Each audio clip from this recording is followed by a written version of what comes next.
What's up, everybody? Hello, the Hex Coder. Concern would apply a chance. It's been 4 years of just stringing us along. Right, it has. Our updates are literally years apart. Barely had anything. Didn't take like 4 years from that survival. That is true also. Yes, it did. This is the world I'm playing on. Yeah, so I just wanted to get people's feedback, opinions on the alleged Chapter 2 update that is allegedly in the works and allegedly happening 2024.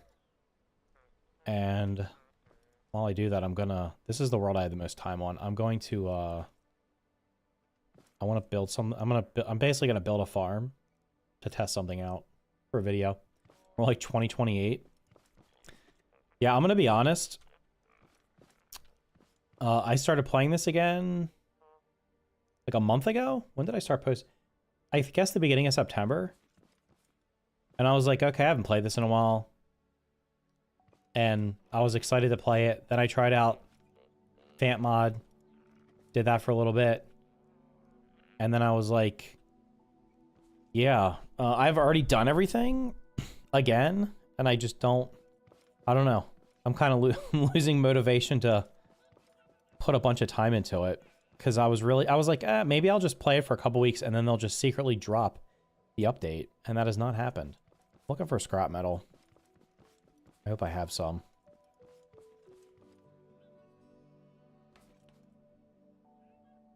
Alright, this world has 9 million items. I have literally everything in this. I have 48 scrap metal. Let's go check the other places.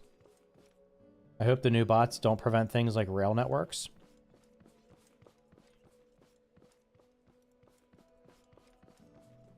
I'm curious what they're gonna... You gotta try playing with friends. I play with my kids. I played the Fant mod with one of my kids. And we literally did... We pretty much did everything. We got we did the gun. We got gun. I mean, now that and now it's like I know that I can fully cheese the raids basically by spamming traps. I don't know if it became too easy. My younger son started to save on his own, I guess a few weeks ago, and he had been playing it off and on. By himself, he managed to get all the guns. So he got the spud gun, spud shotgun, spudling gun, cleared multiple warehouses. He did die a bunch of times because the... I don't know if they changed something because I haven't been in the warehouse in quite a while. But he went into a warehouse and there were like 6 or 7 tape bots clustered together and they just completely wrecked him over and over and over again. Then there were multiple of the red tape bots that were shooting explosives. So it took him a while to clear that one. He did clear multiple warehouses though. And then I'm like, what are you doing now? So then he was building like an automated watering system and I'm like, okay, now what? And it's like, there's just nothing left. There's nothing to do. I imagine they would still have stabilizer glitch. To be honest, I don't know what it's even used for. I don't know, what does it do? My boyfriend and I played through Crash Trainer. I'm playing through the RAF one now, but still no word. Is the RAF one even worth trying? Because I looked at it and everybody was like, yeah, it's just kind of like an annoying... I don't have... Where the hell are my map markers? That's that one. Okay, the farm's over here. This is the massive farm, and I have no idea what blocks are in it. I need a bunch of scrap metal. Have I tried making a flyer? Yeah, I've made a flyer before in the past. I just don't... That kind of thing doesn't interest me. I never played this game for like the whole... Look at the cool mechanical stuff you could build. I played this game strictly for survival. I did not play it before survival was added. Except for I played a couple hours, but right before survival was added, so I could learn the controls. And then once survival came out, I think I've played a couple, maybe an hour of the challenge mode and minimal time on creative, and that was literally just to test things out to see how they worked. And then they don't even work the same in creative as they do in survival, so it didn't really matter. So yeah, this game could have been an actual Minecraft killer if Axolot was bought by a AAA studio. I mean, I don't know if they made a triple. If they made a triple A, if they got bought by a huge company, geez, the lag. Would it even have? What would have happened with it? Would they have? Would they have thrown microtransactions in it? Would they have put a season pass on it? I mean, who knows what they would have done? You're right though. It could have been. Could have been so much more. This world literally is lagging tremendously because of Jesus Christ. Let me turn on the graphics settings. What do I have the FPS on? Do I have... I'm going to turn the frame rate down to 60. See if that makes it better. I don't usually do this, but it's running really bad on this world. Hopefully that's a little bit better. It still looks choppy. Would have at least gotten updates. People use a stabilizer to make hovercrafts. They would add dinosaurs. Yeah. They. Who knows what they would do. I don't trust. Man, honest, I'm going to be honest, playing... I don't know what the hell's going on with this game, but it, like... After playing other games, this game literally gives... I feel like I'm getting motion sickness from the movements of it.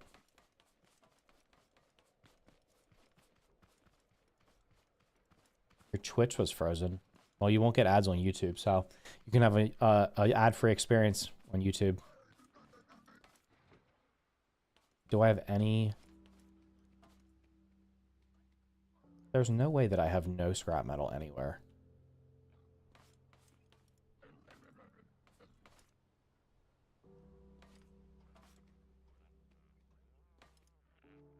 I don't know, man. I mean, at this point... Yeah, like, all the hype for the game obviously fell off because... What have they been doing? I don't know.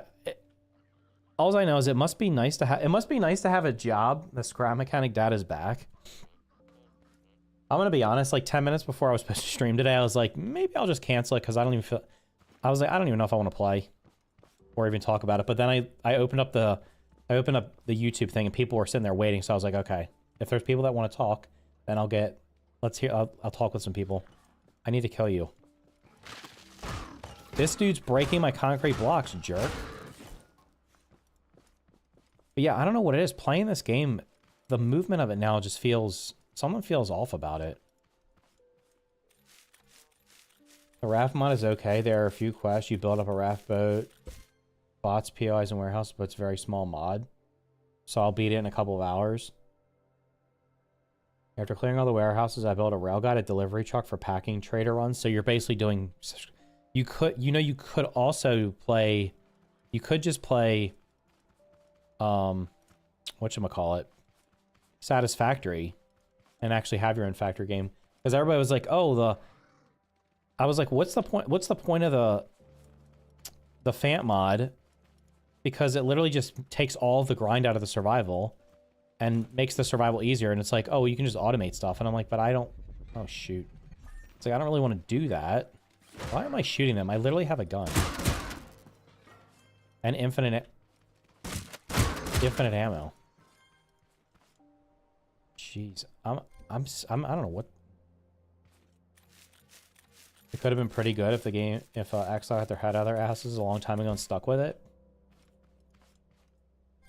Yeah, I don't know. I really don't... I don't think it's gonna really... I don't think they're gonna update it this year. There's been literally nothing. Like, they could have posted anything. I just find it hard to believe that they worked... They did all that stuff that they showed off a year ago or whatever it was. Can't remember, whenever it was. And... Like, how have you not... How is it not ready to be played? They 100% did something... These bots are aggro all over the place. Concrete 3 is my favorite farm protecting material. Farming scrap metal. I'm gonna... I told my son about the... I told my son about the buckets. I was like, I don't think the buckets can be... I think the buckets are indestructible. So he literally planted a ridiculous number of crops and just surrounded his entire farm with buckets, and the hay bots could not get into it. It was pretty funny. Me and my brother usually have less than a couple hundred potatoes, and we decided to make a base in a tree in a red guy forest. Okay. I play. Been a while since I played, but what I did for base fences is a bunch of scrap metal and bearings attached to a switch, so it rapidly spun and knocked the bots back. Interesting. I don't need this stuff. I'm not looting. I literally just need to get scrap metal.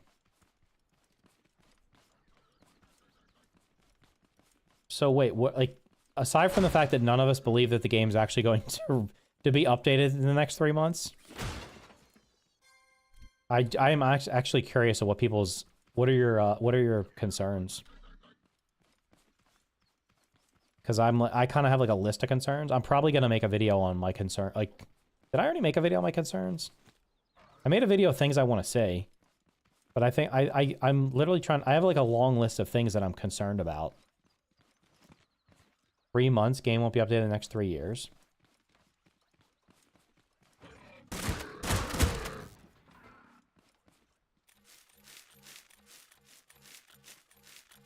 Concerns? Yeah, like for chapter 2, what are you guys, what are your fears? I'll take optimization off the fact that they said that they're basically working on optimization. I'm less fearful of that, although I don't know. I don't really trust that they're going to get the game optimized that well. And like I said, I don't know what it is about something about the movement of this game. I don't know what it is. And I don't remember experiencing this when I used to play it all the time. I was playing it the other day and I was driving around in a car, or it was probably like 2 weeks ago, and I literally felt like I was getting car sick driving the car because I don't know. Maybe it was just like the fast movement of it. Because I played in the last like couple weeks, I played through Core Keeper and I beat Core Keeper. I rolled the credits on Core Keeper the other day. The only thing I have left to do is I have one optional boss I haven't fought yet, which is like the last optional boss, and it's gonna take a while to I know what the fight is, so it's gonna take forever to prepare for, because you essentially have to clear like a massive area because of the way the mechanics of the fight. Oh shoot, look at that. That's like a triple over there. They post a semi-update half-made. That's my fear. I mean, they're gonna... Look at these clowns, bro. What are they doing? It's like the three... Look, it's the 3 Musketeers over here. 5 of them. Let's go.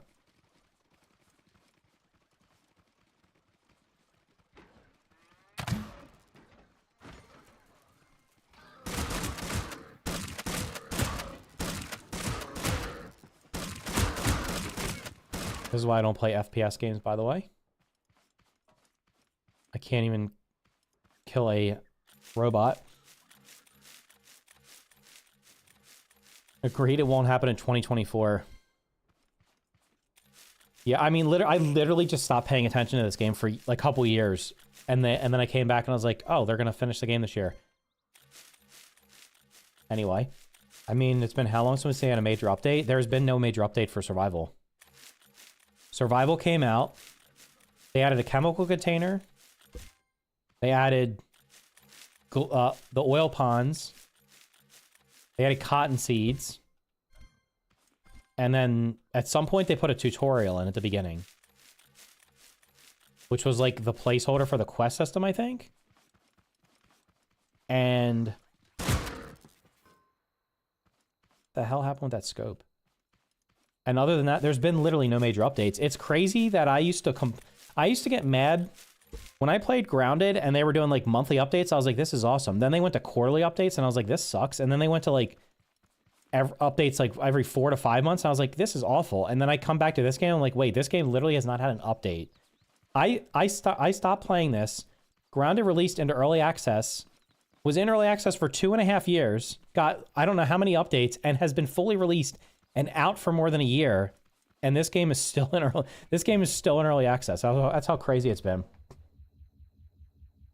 They will add all these new items, bots, etc., but a ton of stuff will be glitchy as hell and full of bugs. Yeah, I'm definitely concerned that because they're adding so much at one time that it's not going to be tested properly because they have such a small team. How could they possibly test it?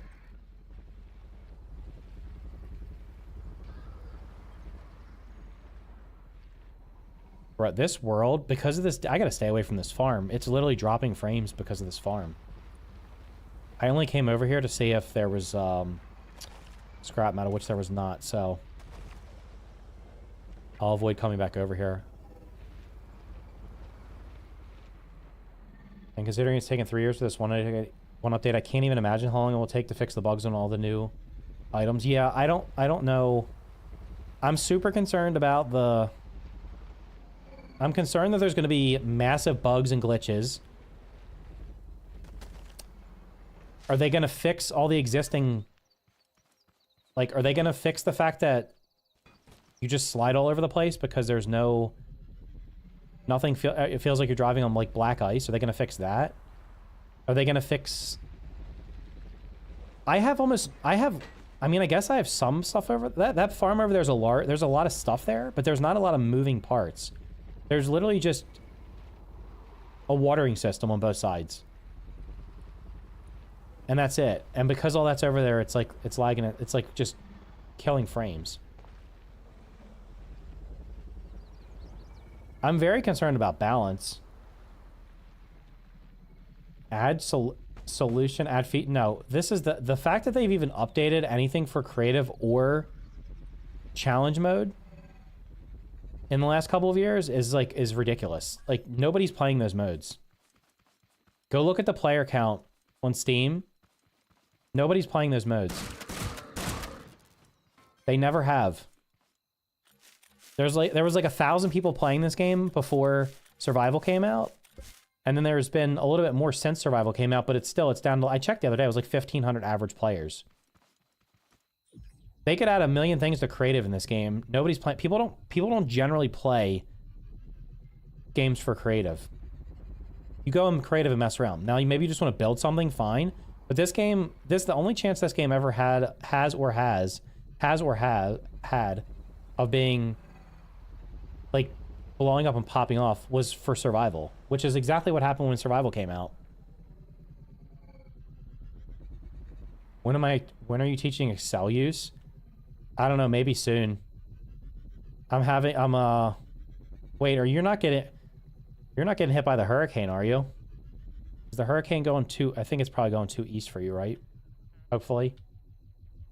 Try splitting your farm walls and floors into parts. Yeah, I'm not going to go over there. Did you hear about Power World? Nintendo's building a case? Yeah, yeah, Power World's getting sued, but they just released on PlayStation yesterday, so... Why did I come here? There's literally nothing here. Let me go back to my house. I'm going to build... I can build what I'm going to build over here. Wait, what is all this stuff? Is this concrete or metal? I don't need this anymore. Yeah, I've been contemplating my... what the hell? Oh, I forgot these are not lined up. I've been contemplating what I'm going to do for streaming, YouTube, stuff like that, because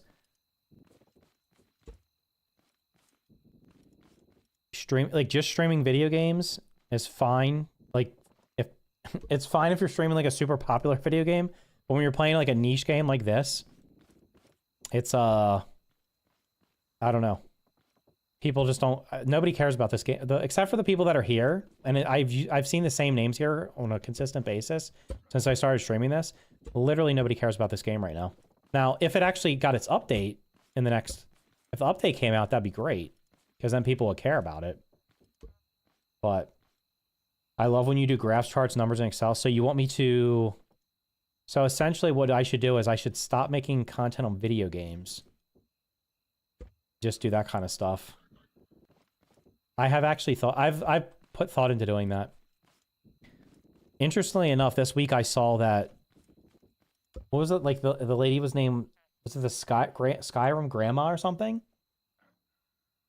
And she was like... She's been making content on Skyrim. She's like 88 years old or something. She's been making YouTube videos and post pictures and stuff of just literally Skyrim for like the last 9 years. And this week she was like, yeah, I'm done. I quit. She's like, this isn't fun anymore. I'm not doing it. She's like, I'm tired of it and I'm done. And I'm like, damn. That's pretty, like, just literally, I mean, obviously it doesn't matter to her. It's not her job. This isn't my job either, so it is what it is. But, like, I thought that was pretty bold to just be like, you know what, I'm done. I respect that. I don't want to do this anymore. I don't know how the hell you could be playing that game for 9 years. Like, have you not done everything in it 15 times over? My biggest, for testing new features and receiving customer feedback, adding at least something to creative would have been beneficial to them, perhaps.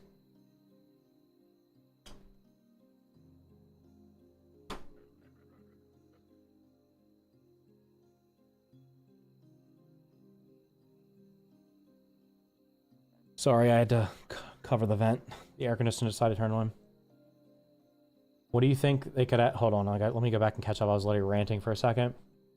I rarely touch creative in any game. Yeah, I don't care about creative. I know some people like it, but I just don't care about it. What do you think when the Chapter 2 comes out? I think it'll come out next year, maybe. I don't think it's going to happen this year. So for them to, the big issue is optimization. They have a custom built engine. They can't just go find, there's not like a, they can't go to like some forum or something. They can't go to a Reddit, a subreddit or some Discord or like Stack Overflow or any of those other coding websites and be like, I'm having issues with this. They literally built their own engine. So the fact that it's not optimized, they have to figure that out themselves. And clearly they have clearly they haven't done that, or they would have posted some kind of update, I think. So I don't know. I don't think it's happening this year at this point.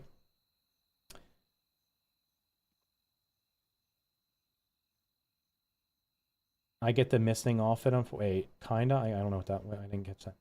My biggest concern is long-standing issues with the game not getting addressed in this new update, especially multiplayer, so like latency and rubber banding. Well, they said they were gonna fix performance. I've played multiplayer in this, and when I'm not the host, I'm rubber banding, which is literally unplayable. That was probably part of the reason that I was like, the fact that like the movement in multiplayer with like all the rubber banding and stuff was definitely not helping my cause. So I love when you do, it's thunderstorms here for a while. Okay. Hopefully no tornadoes. I love when you do graph charts, numbers, and Excel. Yeah, you know what? That's like, I've literally thought about just being like, you know what? I'm just going to play video games for fun. And if I make videos on them, then I do. But I am pretty good at analyzing things, so maybe I should do that. So stay tuned. That might happen at some point. I started playing this game again because they keep saying they're going to finish it this year, and I was like, okay, well, if that happens, then there'll be interest in it, and I'll have stuff to do in it and things like that. But there's been no news of any of that anytime recently, so I don't know. When it comes to do that on the side, I feel her. Yeah, the fact that she was like, I'm out. I'm not doing the Skyrim stuff anymore. I respect that. Because I'll be honest, like a lot of times, I literally bought a bunch of games recently, and I was like I was gonna play them, and just make a single video on them, and maybe post them on my second channel. But then I'm like, you know what? If I just sit down and play this game, I could play a game and have fun with it, and not have to worry about recording it and thinking about everything that I could include in a video, and actually enjoy it. Or I could sit there and take notes on what's going on, write down like timestamps so I remember, oh, I want to include this in the video and stuff like that. And I don't know. That's just not, I'll be on the No Man's Sky video I did. I don't know if that was like just because I think it was probably part of the fact that No Man's Sky got a huge update and it was kind of relevant. That did not take I mean, I played like 40 or 50 hours of the game before I made the video, but I literally just talked for like 20 minutes about my experience. So it wasn't like it wasn't scripted or anything. So if I do something like that, it wouldn't be too bad. But then it's like, I don't feel like sitting here and recording I don't feel like recording 50 hours of gameplay for a game, make up one video on. It's just not fun. Is Power going under? No, they'll be fine. When you lock yourself into one game, it's super hard to keep pushing content and actually enjoy it. You don't say. Here's the problem, though. When you're doing video game stuff, if you don't lock yourself... My problem is... I did lock myself into one game. My growth was almost exclusively from one game. My viewership was all from exclusively one game. And now that that game is done, and I don't play it anymore, and most people don't play it anymore. Now if I'm like, let me go play a different game, it's like it just doesn't work, because now it's like all those people that watched me for that one game they don't care at all. So the problem is I created the monster, and now I got to figure out what to do with it. Because there's a couple channels I started watching that had like 5-10K subscribers, and sometimes they do talk about like individual games periodically. But a lot of time, like, they just do a lot of commentary videos, which is kind of what I would rather do. And the one channel is like doubled its subscriber, like the guy's doubled his subscriber count in like 2 or 3 months since I started watching him. And he just makes, they sound like they're scripted. Maybe they're not, I don't know. But he does like a video almost every freaking day, which is nuts. Okay, put that in there. Oops. I'm just gonna throw stuff in here because I don't care about it.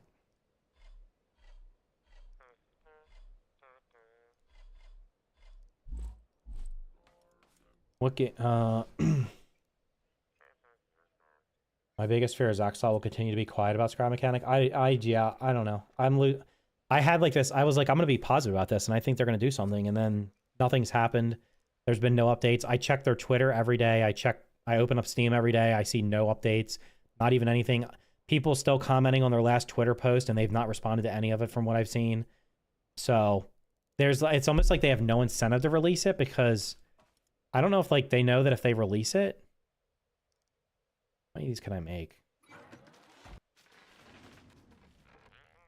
That's not a lot of buckets, is it? 5 goes in there. Oh, it's like 50. I need more scrap metal.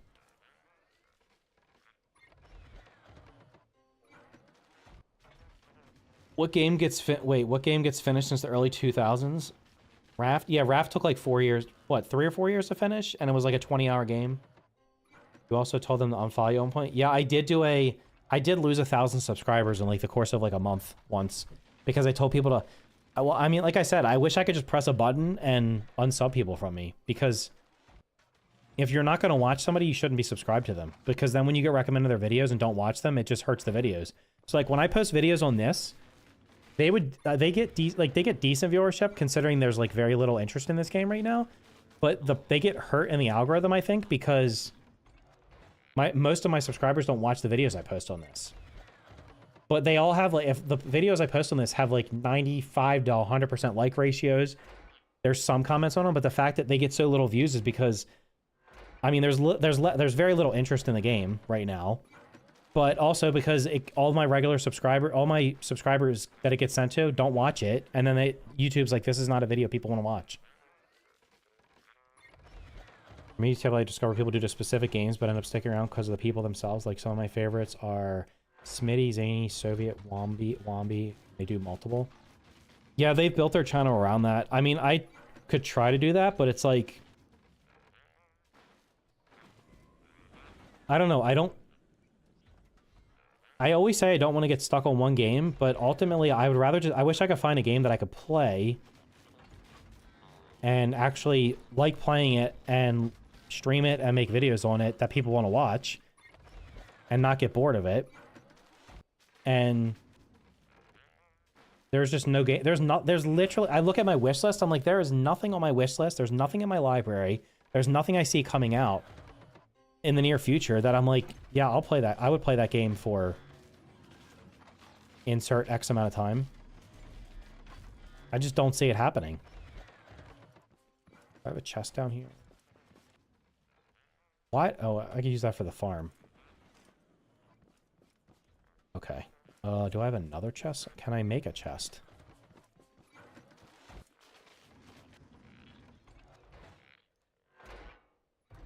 I have no metal to make a chest. How is that even possible?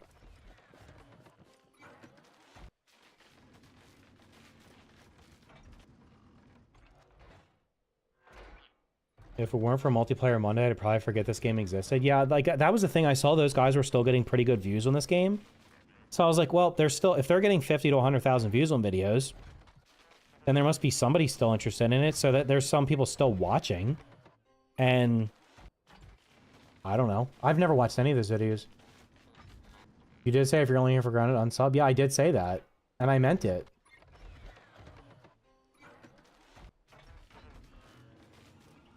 Can't think of any game on my wish list that isn't 5 years old. No, I have a lot of new games on my wish list, but they all look like games... Like, Core Keeper was great. And I played it for, like... Hold on, let me check.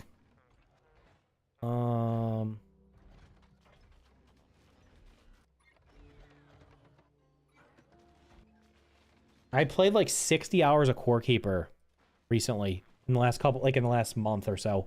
Whenever they the 1.0 was like in August or something. When that game, like, I will say this, had I gotten early access to the 1.0 build of that, I probably would have made a bunch of videos on it because I already knew a bunch of stuff about the game.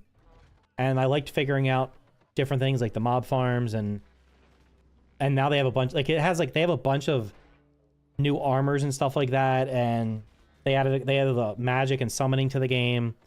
And there's a bunch of new foods. They added the new biomes and stuff like that. There's actually a bunch of different bosses. But there was a lot of stuff in that game I could have made videos on. But they didn't give access to the 1.0. Well, I could have played the 1.0 build like I guess a day or two before. But that was pointless. And they gave me early access to the previous build before that. But they were like everything. If you had to start a world with the 1.0 build because the pre 1.0 builds didn't have the new biomes in it. So I was like, I'm not going to sit here and play this game for 12 hours a day for like the first week to try to make videos on it because I'm not doing that shit anymore. So I just didn't make any. I made one small video on it. Anyone come in with concerns on this game? Sorry to start you ranting.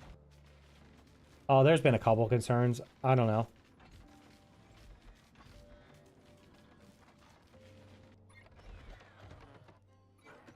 My problem is there are only so many ways you can play hide and seek, spleef, and escape rooms. I don't even know what the hell spleef is.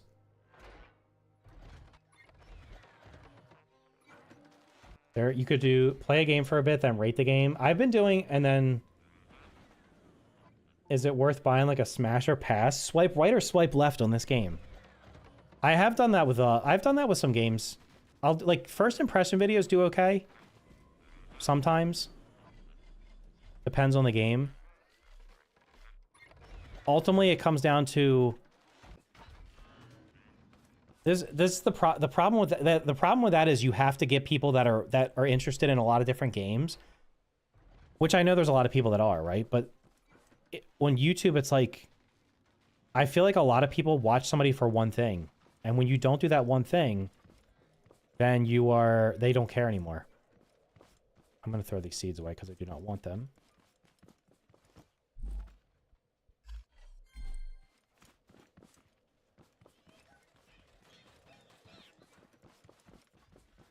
But yeah, I did first impression video on I did a first impression video on Core Keeper, which by the way, most of my subs on this channel are from Grounded, which was on Game Pass. Core Keeper was literally on Game Pass when it 1.0'd. There was like no interest in it. I don't think anybody played it on Xbox, like at all. And it got a very brief spike in players on Steam, and now it's already fallen back down. What did I need? I need a chest. There's got to be a chest somewhere that I can load this crap up in. Probably my car. Yeah, like as I'm doing this right now, I already had I wanted to get people's concerns because I could make a video on that. But then I was also like going to build a farm out of buckets. And as I'm doing this right now, I'm like, does it even matter? Like, does anybody care? I guess does anybody care? I don't know. Because I did the what did I do the Mythbusters on? I did the Mythbusters on... Oh, running with the hammer versus not running with the hammer? That video has like nobody watched it. So it was like, is there any point in even... what is the point? What was the point of doing that video? People don't watch it. Because now I'm at a point now where I'm like, if I make a video, I'd rather make one video a month that gets a lot of views than make one video a day that gets a couple views. Like, I just don't. I feel like it's a waste of my time, to be honest. Killer Crowns from Outer Space had a poor engagement, but it's similar to Dead by Daylight. Of course we care. That's because you care about this game. I care. I wish this game was finished. If this game was finished, I would put a bunch of time into it. But they've screwed around so much that I don't like. I almost feel like when the 1.0 for this happens, or when the next update for this happens, I don't even know if it's gonna have like if it's gonna have that 1.0 moment where it gets like a double the amount of players it had at its peak. Like, do 100,000 people come to this game at this point? I don't even know. Oh wait, I can't build this here because that'll destroy shit. Because I'm gonna... Yeah, I mean, Dead by Daylight has its fans, and that tried to copy Dead by Daylight because it was successful. The Texas Chainsaw Massacre game failed. The Killer Clowns game failed. I think there was another one. I thought there was another one. Was there like an Evil Dead game or something like that? It's kind of like one game comes out in a genre, and then it's popular, and then people try to copy it, and it doesn't work. Because once people are playing a game in a genre, it's hard to get them to switch games. Where's like I'm gonna find... You know what? I'll build it back here. I'll find like a nice flat open area. Evil Within, is that what it was called? If this game was finished, I'd play around with the game file since I know it'll never get an update again. I don't care too much about what you make the videos on as long as it's scrap mechanic. Yeah, but that's the problem. Like, I already, like, what... I looked at the videos I put out recently, and the videos on this game that seem to get... that people are most interested in were, like... I don't want to say, like, speculation videos, but it was, like, videos... It was basically what's happening with the game. There's not, like, an infinite number of videos you can do on that. Like, guide videos on how to get component kits. Those are the ones that I did in the past that did well, but nobody cares about that anymore because all people care about at this point is updates. One game is completely offline now and totally dead. A lot of people on YouTube have the attention span of a gnat. I'm old, so I prefer having someone that plays a lot of games and sticking with them. And that's generally what I do. I usually like to find a game and I play it for a long time. But there's just literally nothing. I need to just find a flat open space.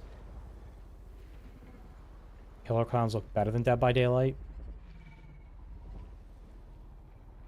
Yeah, the Killer Clowns movies are old though.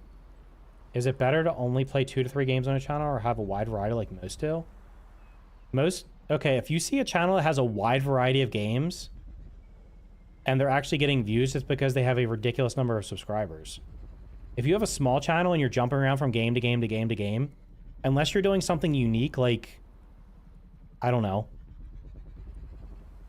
Think of something, like, something people don't, like, 100 days of insert game. If that's all you do on your channel is you play 100 days of and you play different games, you could do that. But if you just have, like, a bunch of different games you play, you're not going to get good viewership because what happens is people watch you for one game,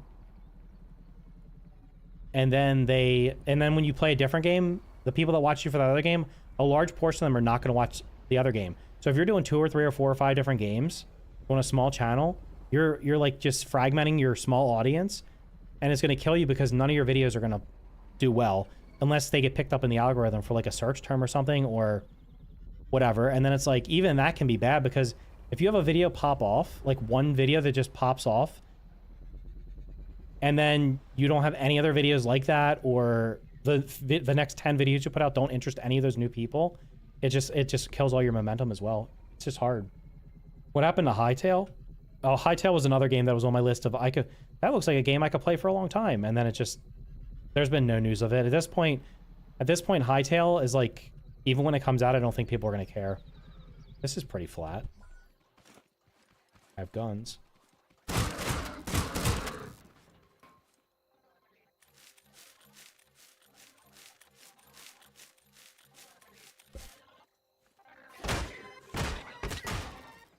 Video Horror Society is completely offline. Wish map generation has some options like road tiles on and off. My inventory's full. I don't even care about that stuff. I just care about the scrap metal. Redfall failed miserably. Is there any other game similar to scrap mechanic other than Trailmakers? I don't know, because I tried Trailmakers and I thought it was horrible, to be honest. I was like, it's not like a survival game at all. There's Terra Tech. Terra Tech is probably similar, but Terra Tech, they made a Terra Tech survival game, and the Terra Tech survival game, I played it for like an hour and then refunded it. It was so bad. You're probably saying Trailmakers because the bigger channels that play this game play Trailmakers because they build, like, maybe the interest in this game literally is just watching people build silly stuff like giant airplanes and stuff like that. Because that's like, because realistically what'll happen is if and when they update survival for this, it'll have some amount of people that play it, but ultimately the people will play it and probably, I mean, realistically, the story for this game, this is like another concern, is the story for this game will be like shorter than Raft. You know, where like you can beat Raft in like a day or two. Raft's like a 8 to 15 hour game, depending on if you know what the hell's going on. This game will probably be relatively short. Most people will probably blow through the story. Seriously, bro? And then they'll be like hit it and forget it. They'll play it for like 2 weeks and then it'll be done. And that's the end of it. I don't know. I like the building aspects of survival mode as a bonus. Maybe that's the thing. Do most of you are the people watching me, like anybody who's watching, do you prefer survival or creative? Like, I don't mean to like, if you like creative, that's fine. One of my sons likes creative mode. One of my sons likes survival. And that's fine. You play what you like. And I don't mean like, I'm not like shitting on you if you like creative mode just because I don't like it. Because like what you like, that's like, right? I'm going to build the farm right here. This is pretty flat. I'm just building it right in the middle of the road. But maybe that's the problem. There is literally, like, all the videos that get views for this are creative crap. They're literally videos, it's like, or they're on like if the custom map was actually, you could actually make stuff on the custom maps. That would be pretty interesting, but I never could figure out how to use them. Shoot, I have no dirt. Wait, do I have dirt in my... Okay, this is what we're gonna do. Since these are...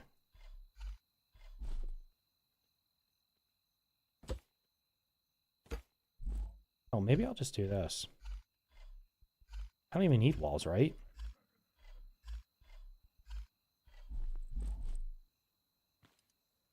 Survival. I like the way survival works, but I also love being able to build however I want. Yeah. 7 days that I still updates, but it's unstable. Well, they hit 1.0.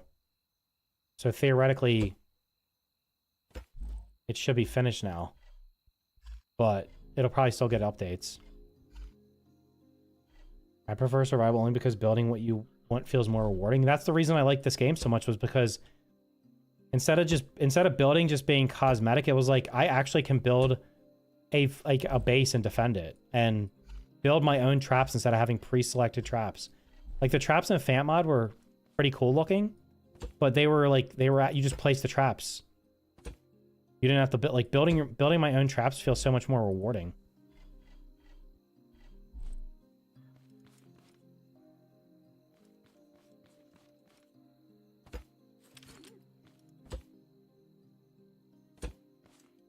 But I guess like what I'm saying is based on the viewership of like who gets views for this game, it almost seems like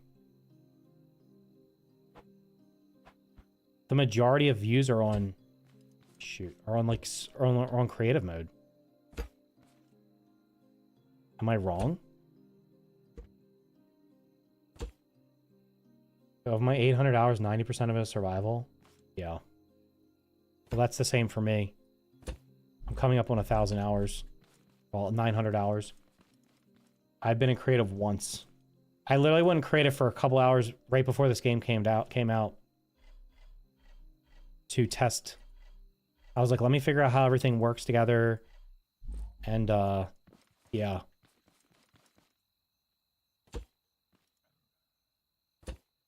I would think 75 to 80% of ScrapMan kind of players do creative more than survival.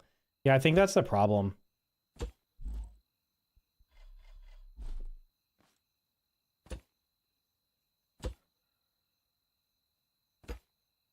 Like, I had tons of fun testing stuff out in this game. Like, when I tested out the warehouse keys to see if they were indestructible, which they are. Nothing can break them currently.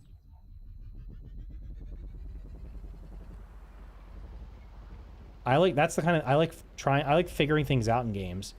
Holy crap, bro, that cow. And it just got right back up.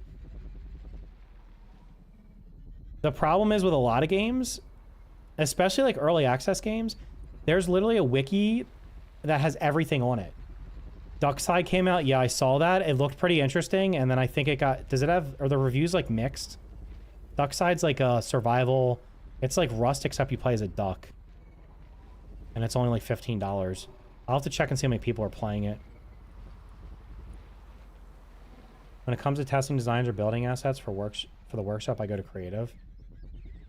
But doesn't creative not work the same as survival? That's the thing.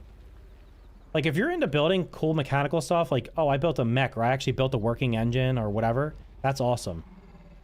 This game's great for that, I think. I mean, it still breaks under pressure, but it's like one of the few games where you can do that kind of thing. And I think maybe that's just where all the interest currently is and why people are still playing, because they can just have the freedom to do whatever they want. And I'm honestly, the more I think about it now, the more I'm like, I bet the story for this is going to be like a 10-hour story. And people are going to beat it so fast. And then they're just going to be like, that was cool. Now what? Oh, I'll just go play something else.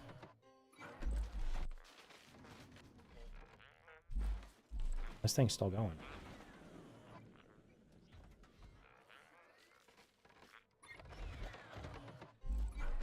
Where the hell are they getting dumped down into? Back? Is this connected to the back?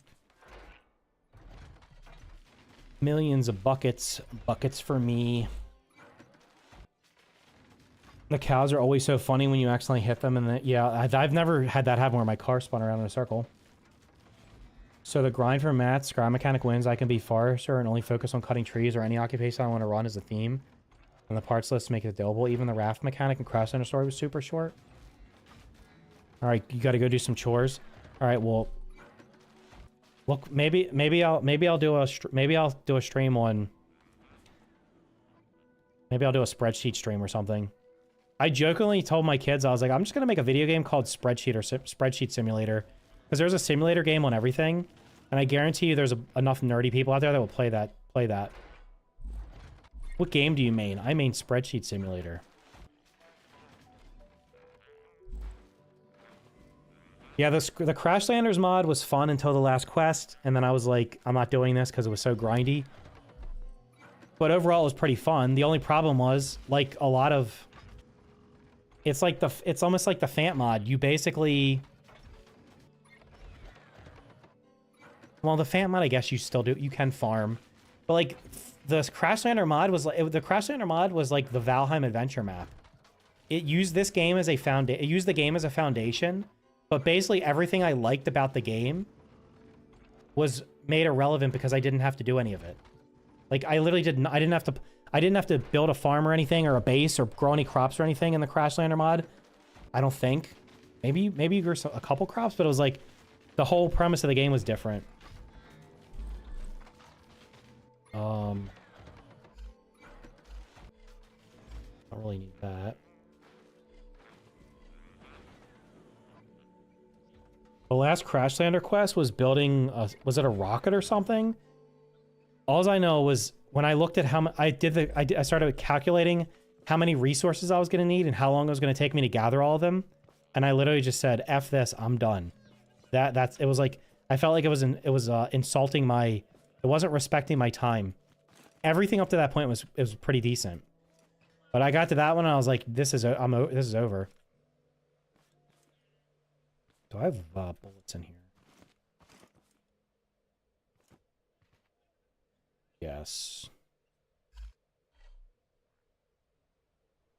I need some dirt. Take this over and bring it back. Final quest is to build the antenna, then that's it? Yeah. And the antenna was... I told them, the people that made it were like... I streamed it, and I was like... This last quest is just... It, like, almost ruined the entire thing for me. I was like, it was great up until the last quest.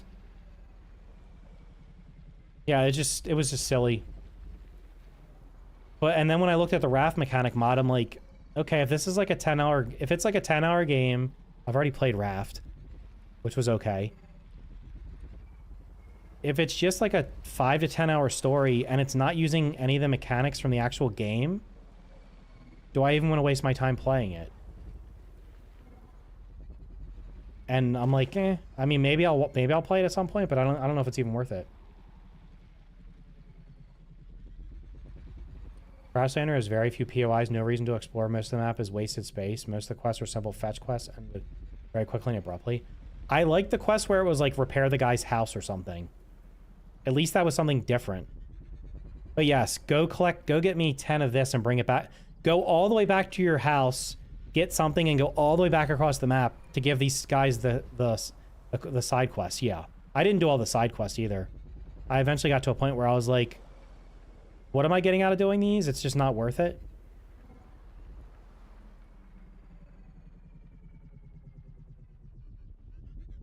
I just want to I want a survival mod for this game that actually makes the game harder.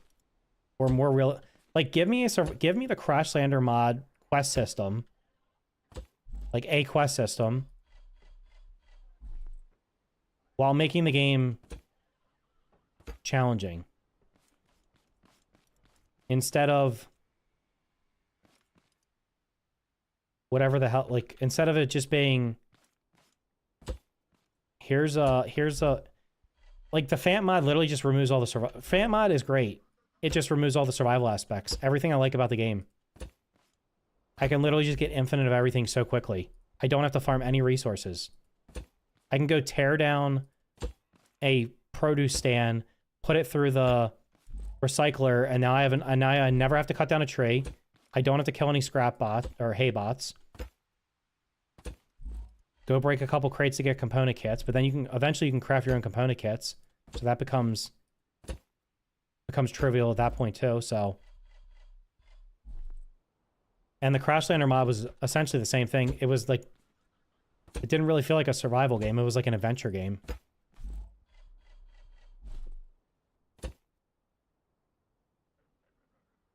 Make a house base in Scrap City, but edit files to make there be like 10 farm bots in the city.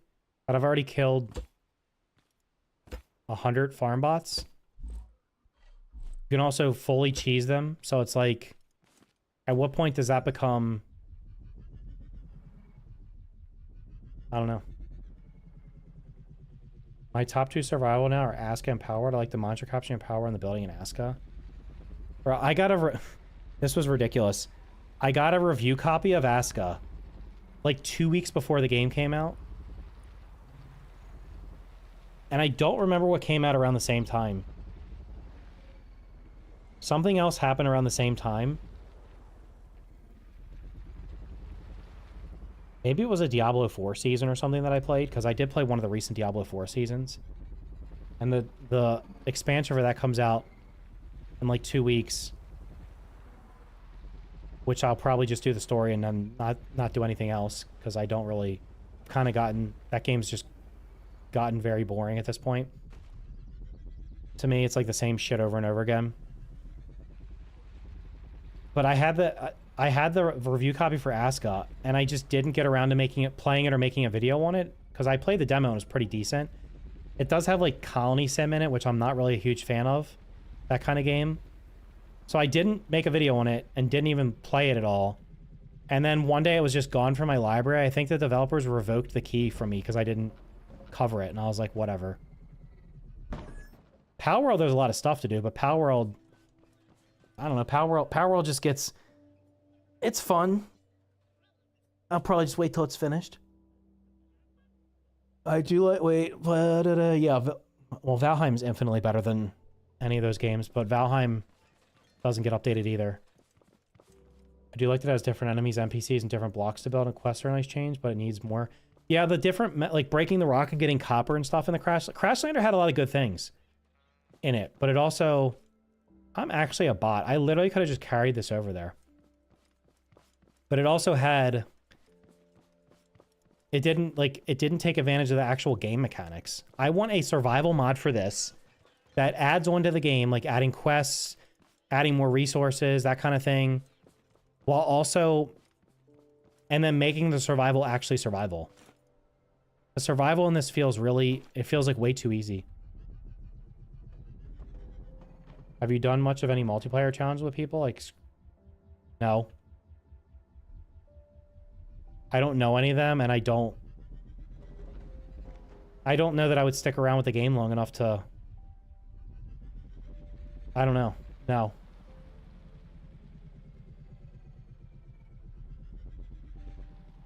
If you have viewers who are members that could join you for some of that, people would watch it more.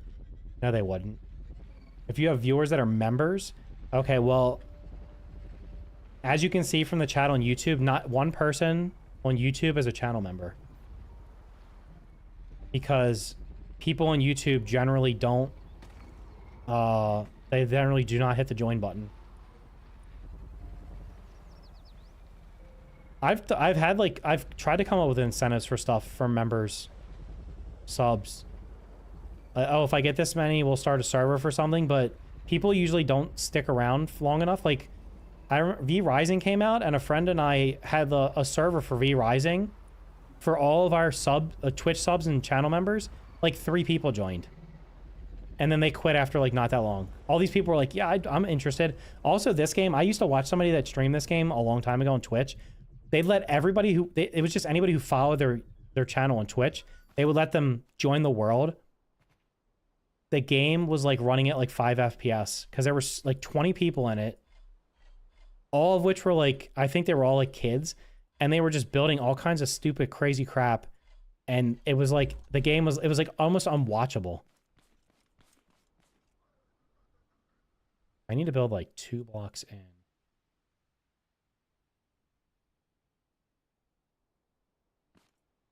Right there. I've never seen a channel do a server that lasted more than a month. No, only if you have like, you have to have a massive community. Like if you have a massive, let's just do 1 space so I can keep track. Like I know people, I've seen channels that have like, they'll have like a Minecraft server, and because they have thousands of people watching them, yeah, the server stays populated and there's actually stuff going on.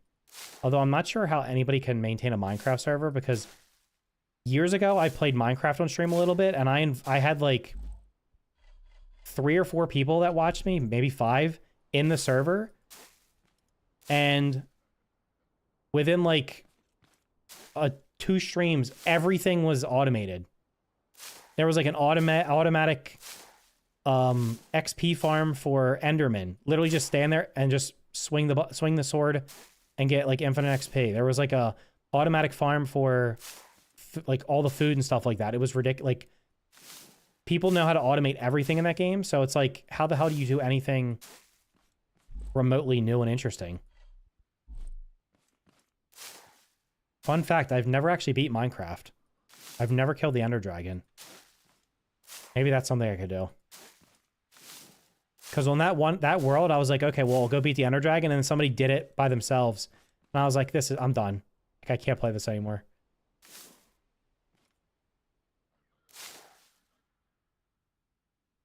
I don't know what a channel member even is. I've been gifted membership randomly on Painblade. Channel members are like subs on Twitch.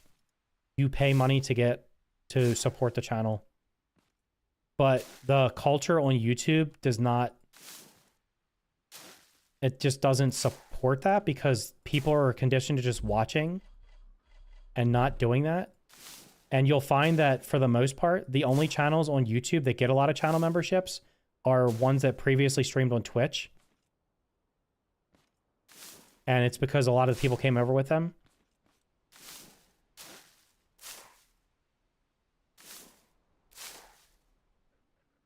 You still have to limit the server numbers and whitelist people to play, and it's not just free for all. Yeah, I mean, I've never found a game that I was like, it makes sense to have a big server on and play, because the more people you have, like, especially if people aren't griefing and they're actually just playing the game, like, everything will literally just be done so fast.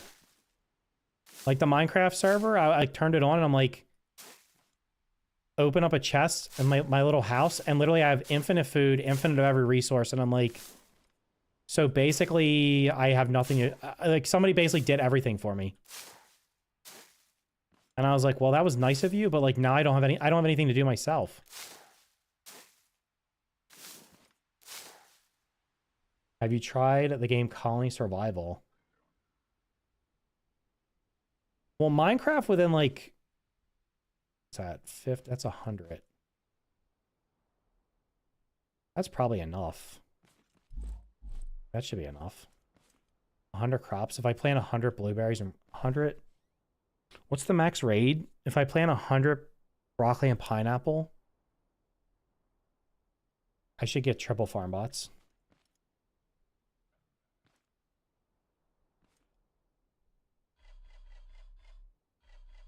I just gotta go make a lot of buckets. I don't know what Colony Survival is. It's kind of like Minecraft, but not. I mean, Vintage Story's like Minecraft, except better. But I don't know what the interest level is for Vintage Story. I watched somebody I know stream it on Twitch, and they got decent viewership because they always get decent viewership, but it's kind of like, I don't know. Realistically, at this point, like, what I was thinking was, I know someone who streams, and I've been playing on his 7 Days to Die server for years. I don't play often since vanilla sucks. I was on Guy's Core Keeper server. We did all the work. He came in, killed the bosses, and didn't do anything. Ruined it for the rest of us who did all the work. Got no credit. That's cool. What the hell? Let somebody farm all the resources for you and then just come in and kill the bosses and be done with it. I mean, you can resummon them, but... What's that? Yeah, that's not cool. Why would you do that? That's the thing, like, I don't want to... Nothing against anybody, like, I just don't like to play with random people. I've never had a positive experience playing with random people in any game, because they either grief or they do the opposite. They don't grief, but they do they're overly nice, and then they do everything for you. And then you log into the game and you're like, bro, I don't have anything left to do. Like, if I had a server for this game and I logged in, I guarantee you I'd come in and I'd have like a whole chest of component kits, a bunch of like metal 3 and whatever, and I'd never need to... What the hell? Why does that look weird?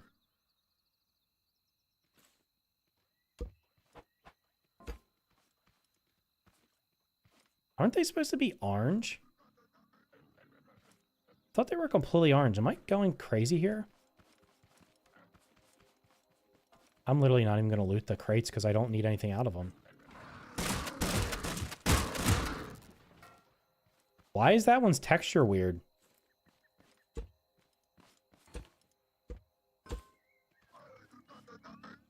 Is there an albino bot? Not that I know of.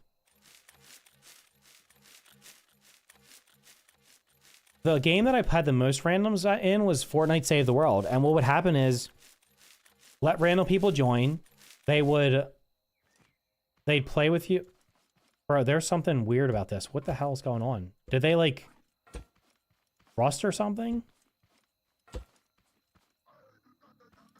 This is not normal. So we'd have, like, a bunch of random people play, and then they'd, like, as soon as, like, let's say I had, like, a bunch of people that wanted to play, and I let 2 or 3 of them in, do a couple missions with them, and then rotate somebody else in. As soon as you rotate the people out, the first group, they literally just leave and don't watch anymore because their turn's over. And that's what would happen all the time. There was a seasonal event in that game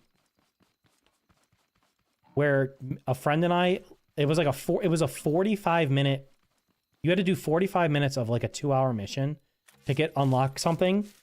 And a friend and I literally carried dozens and dozens of people through that, doing all the work for like a month straight.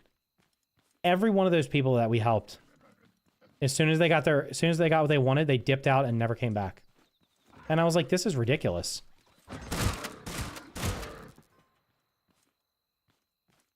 Like, I'm not even asking you to like become a sub or a channel member or anything like that. Like, you literally could just watch the stream. No, they didn't care. And I saw other people do the same thing. They would, they'd have queues of people. As soon as the person got called and they were done, they would just leave. Because people are, that's just how they are. All they care about is what benefits them. I don't blame them. The only games I've ever had good randoms in is COD Zombies, Back 4 Blood, and BattleBit. Well, no, that's not true because I had a...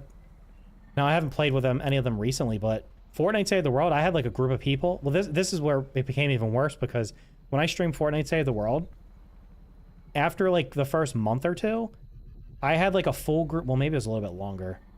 At some point, I had like a full group of people that every single time I streamed, we would play.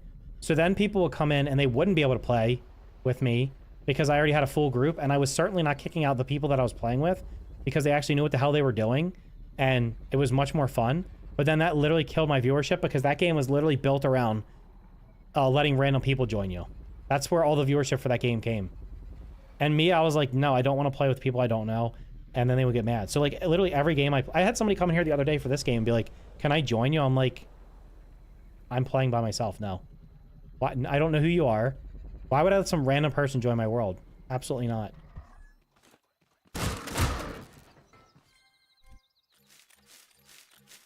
Everyone splits off, makes their own bases, and then we swap bases using them for Horde Night.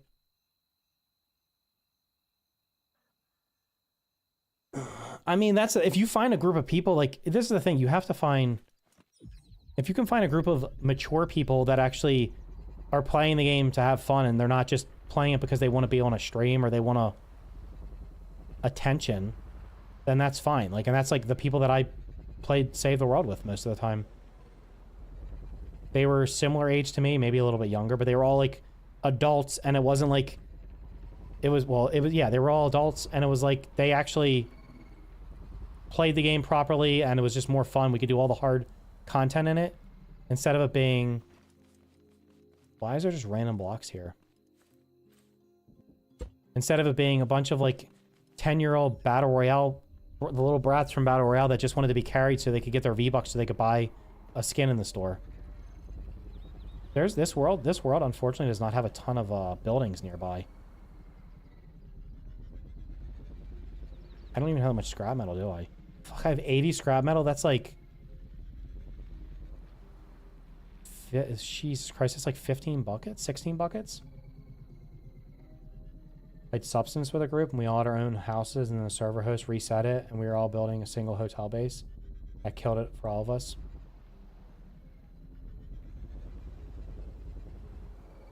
I used to like Forza, but the kids would only crash the cars into me, so I got mad and never played it again online. Yeah. You know what I need to do? I literally just need to have a raid. I need to have a raid so I can just get the damn Haybot stuff. I'm trying to like look at the math here. For me to build buckets around this entire thing like 3 high, that's gonna take a long time. I had a random 13-year-old cussing at me in Fortnite playing Reload because he died first and I was taking on a 3v1 and died. You know, it'd be great if they did Reload for, if they did this. Bring back the old map as the regular game mode and make Reload the new map. So I could actually enjoy the game. Because I tried Reload briefly and all it is a bunch of sweats and the map is so small and everybody just respawns and drops right on you after you kill them.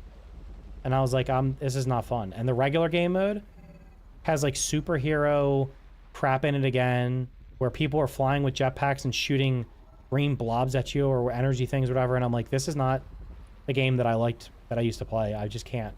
Maybe I'm too old for that crap, but I'm like, I don't want to do this.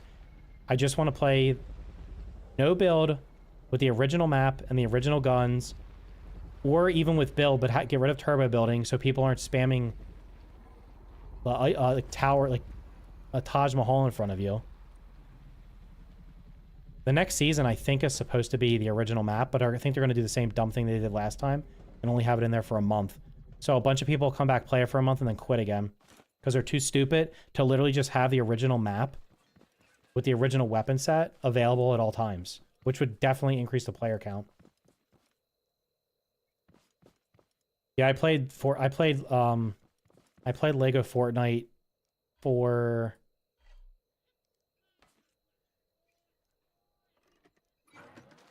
is it a week or two? Lego Fortnite was probably the most disappointing thing. When did that come out? Did that come out that came out last year, right? It came out like, didn't it come out right around the same? It was like last winter or something, right? So it was like fourth quarter of last year. Was it November, December? I saw a trailer for that and I was like, oh my god, this game's gonna be awesome. And I was like, I'll just start playing that. And then when it came out and I tried it and I was like, okay, it was fun at first, and you realize like literally it was 3 biomes with almost no progression other than just upgrading your little village. No bosses. It was like there was nothing. There was nothing to do in that game except like mindless grind.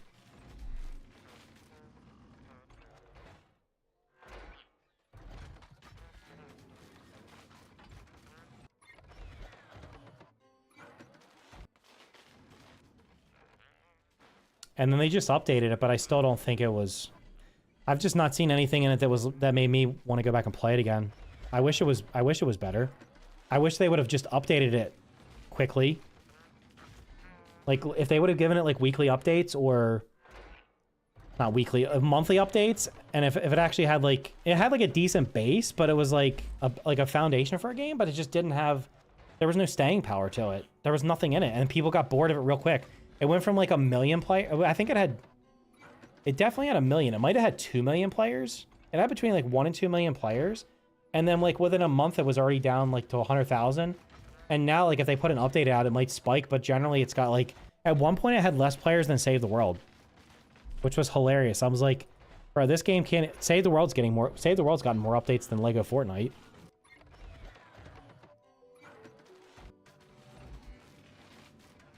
Trading... Well, the simulator games are all the rage now. There's, like, a simulator game for everything.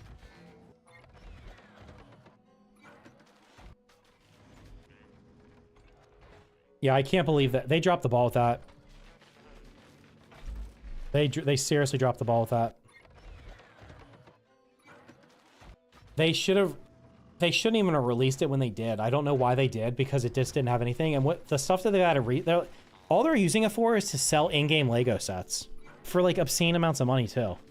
No, I'm not paying 40 or 50, 30, 40, $50 for a bunch of digital blocks when I could literally go to the Lego store and actually buy a Lego set for the same price and build it myself.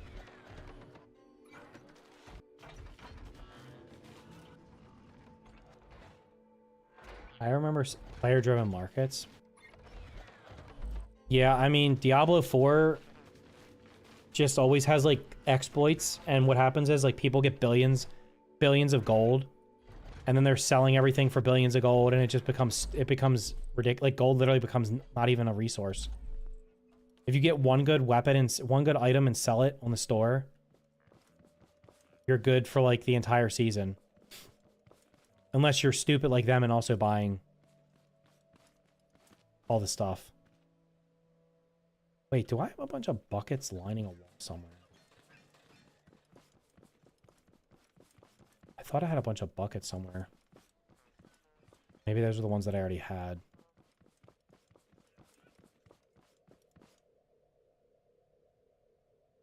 Yeah, survival games at this point are kind of like... Where, like, they're just, like... It's the same... There's nothing unique. There's, like, nothing unique about them. The unique games are few and far between. And then, like, when you get a unique game... And then you beat it in, like, 10 hours... 20 hours, 30 hours, and then you're like, okay, they don't have like replayability. Like, when's the last, where's the next, where's another Minecraft? Where's another game that comes out that a lot of people play and just play for a long time? It doesn't exist. They don't exist. People play them. They usually have a story. And because modern games are, like even this game, I can guarantee you this game's going to have all the modern bullshit where it's like, oh, because they already have it in the current quest system. You literally get the logbook and it tells you exactly how to get to the mechanic station. This game was fun to play at the beginning because it didn't tell you anything. You had to figure it all out. Now this game will 100% have the quest system, put waypoints on the map telling you exactly where to go. That's what's going to happen. Because that's modern gaming. Nobody wants to figure anything out for themselves, and then they complain when they beat everything so quickly. Because that's what happens. When the game essentially just does everything for you. Oh, and there should be one bucket in between.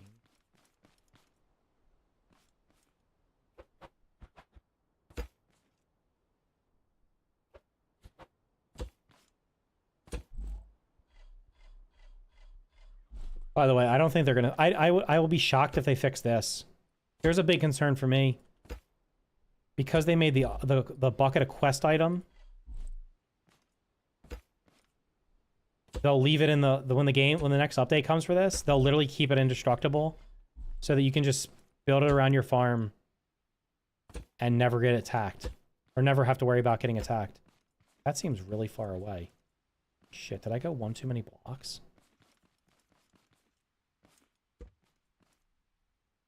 Yeah, what the hell?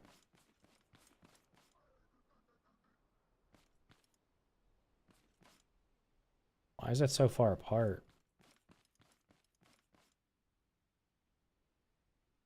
Oh, because I should have started this here. Damn.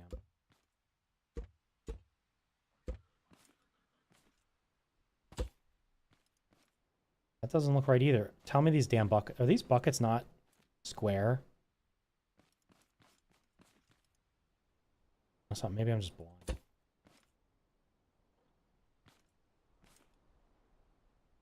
Oh my god, are they seriously off by like one block?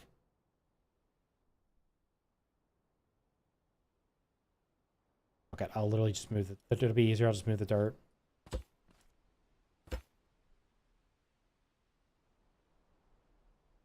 Power Wash Simulator is fun. It was fun for a little bit, but I played it, I streamed it one time and I was like, I can't ever stream this again. Enshrouded is the most unique one I've seen in a while. Enshrouded was really fun. I did everything that game had at launch. Oh. But now I want to wait till it's finished before I play it again.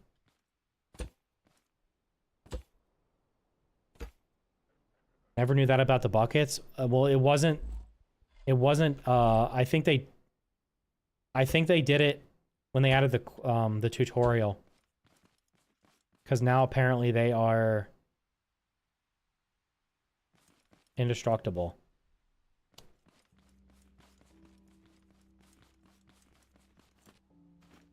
I've seen my son use them against haybots and toadbots. I want to see if it actually, I want to do like a level 10 raid and see if they can't break it, because that would, if they can't, that'll be hilarious. I mean, they could literally just make it so that toadbots and haybots can't break them, but then even then it's like you could still use them to cheese your farm. Although in this game you could just plant 9 crops every day and never get attacked either, right? So it doesn't really matter. Yeah, Enshrouded has been getting updated. Abiotic Factor was fun. Lens Island's supposed to be getting 1.0 this year, which should be in the next month or two. Lens Island was pretty fun when I played it. Abiotic was fun, but I just don't want to play it again until it's finished now. I don't want to play games that get updated all the time, because then I just get bored of them. Honestly, this game might actually benefit from not having any updates, because when the 1.0 update or the next update happens, It'll all be new. Everything will be new, and people will have to figure it out. If they would have been doing monthly or quarterly or even every 6-month updates for this game, by the time the 1.0 happened, everything would have been solved. And then you would just be doing, like, the last thing. Like, the last chapter of the game or whatever you want to call it.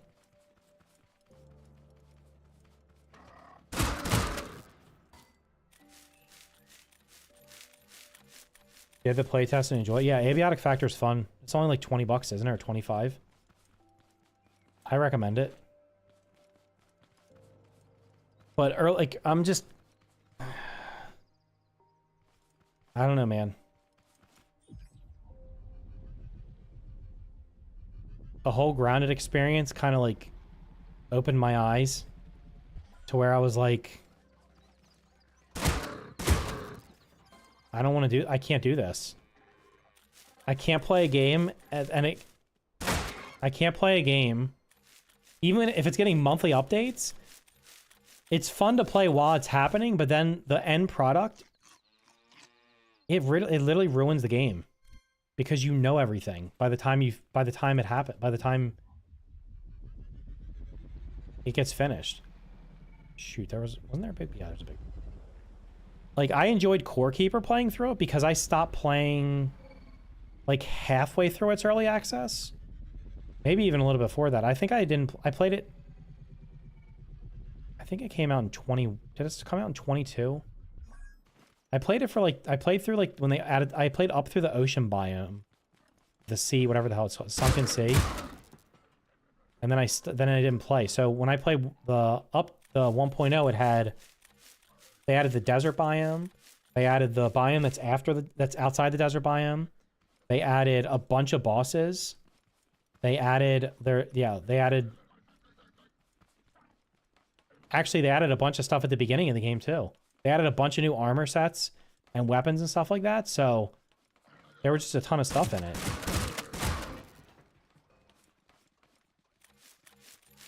%90 chance I get assaulted. Really? Wish they did like fusions or something, like merging mechanics like Dragon's Dogma combat, but have it co-op like Halo. Are these guys idiots?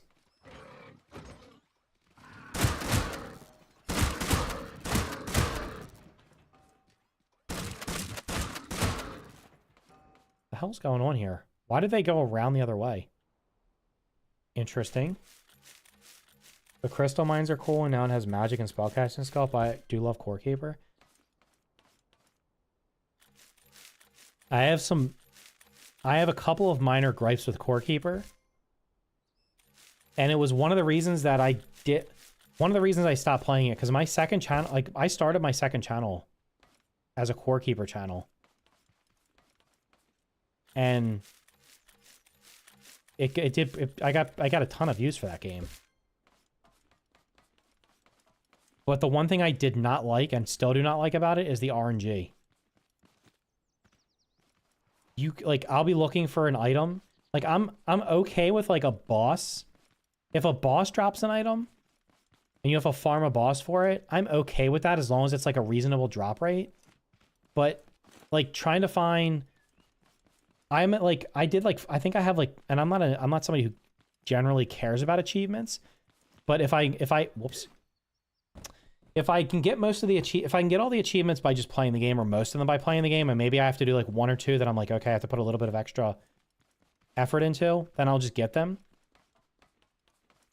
One of the achievements is to get like the complete deck of cards, and I have like 7 out of the 9 cards. And the last 2 cards I need, one of them is a 1% drop rate from fishing in the desert. The other is a 1% drop rate from digging up the little buried spots in the desert. I fished over the course of 2 days for probably an hour and a half and did not get that damn card. With a 1% drop rate, I fished, the first time I did it, I fished 100 fish and probably 100 other items in total. Why does that look like that? Why is that sticking up like that? It's like rendered in and the rest of it's not. And then I was like, you know what? I'm just not going to get this because I cannot sit here and force myself to do this. It's just not fun. Like, let me earn it through skill. If it's a boss drop, okay, I'll farm the boss and eventually I'll get it. But it being like a 1% drop rate from fishing, I was like, come on, man. Like, there's just, it's not fun. 1% is way too low. Yeah, it is. To me, it depends. Like, going through Halo MCC to get a bunch of achievements, but I hate when games have super niche ones. Like, I don't even know, I guess, like, the stones for the Thieves Guild in Skyrim. Well, like I really liked Hogwarts Legacy, and I got all the achievements except for 3 of them. Because I would have to go back through the game and do, like, the first couple of hours for each house. That's stupid. I'm not doing that. That's just not, like, you want me to play the game? You want me to start over 3 times just to get the hell out of here? That was just like, no, I'm not doing that. The game's not replayable enough to do that. And even if it only took like 2 hours each, I just don't feel like doing it. Bro, I am burning through my ammo. Holy shit. The hell? Oh. Said I wasn't going to loot these, but I might as well loot them. Certainly don't need food. I platinum Final Fantasy, what's that, 15? Got the game on PC and refused to do the online achievements. If you look at my Steam library, I have very few games that I have 100% achievements on. Because if I can't get 95% of them by just playing the game... Like, and then the other thing was this. I realized that one of the achievements in Core Keeper is planting 10 cherry trees. The only time you can get the seeds to plant cherry trees is during a seasonal event, which doesn't occur again until, like, March or April. And I was like, get the hell out of here. I'm not doing that. That's freaking nuts. And I finished the game with... I still have one more. I have to beat the last optional boss. But I finished the game with the only skill I had at level 100 was farming, because that's super easy to get up to 100. And my magic is at like 7 and my summoning was at 1. And I was like, okay, I'll just use the summoning thing and it'll level up quickly. It did not.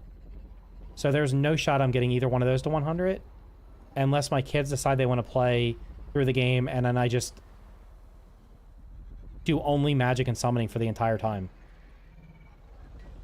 Because they definitely made it harder to get to level 100 on any skill.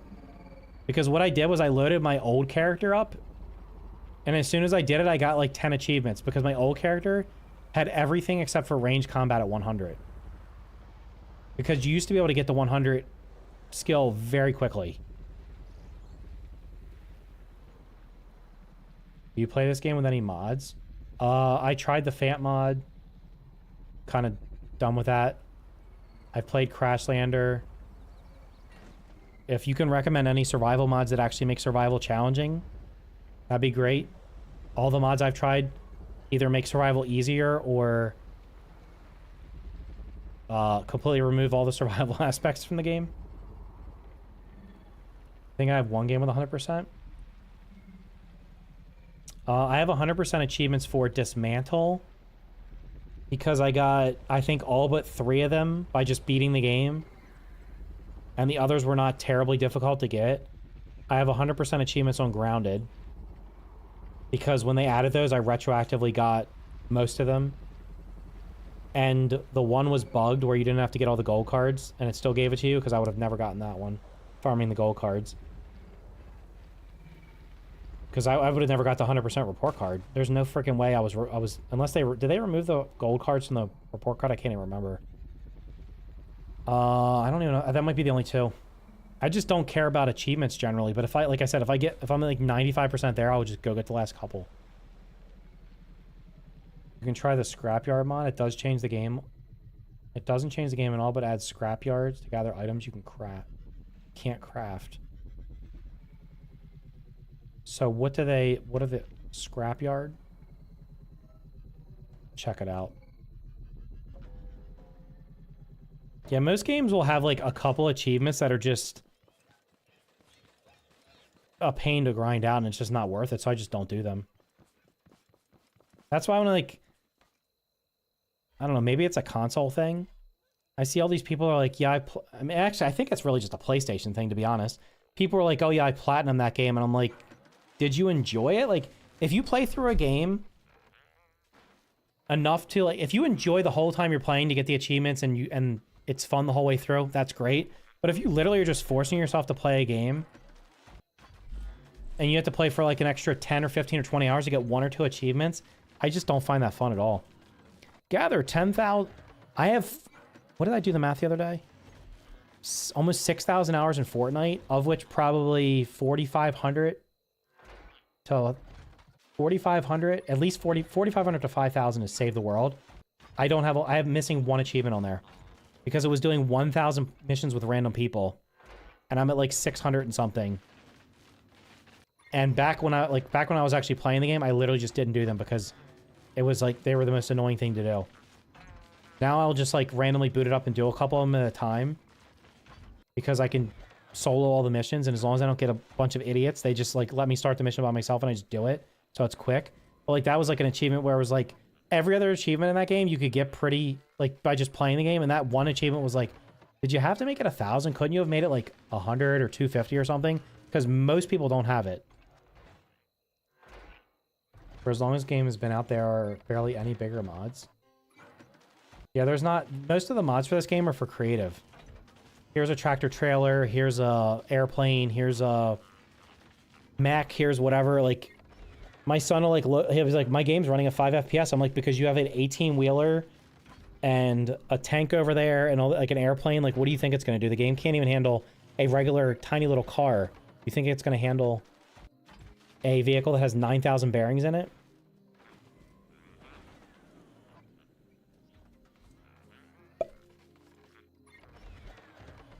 I do hope they make the craft times faster.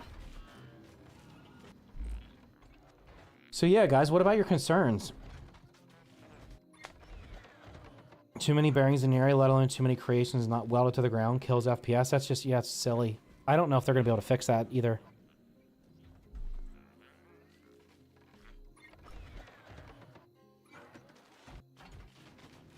So what this is all leading to is I'm going to become I'm going to become Scrap Mechanic Grandpa.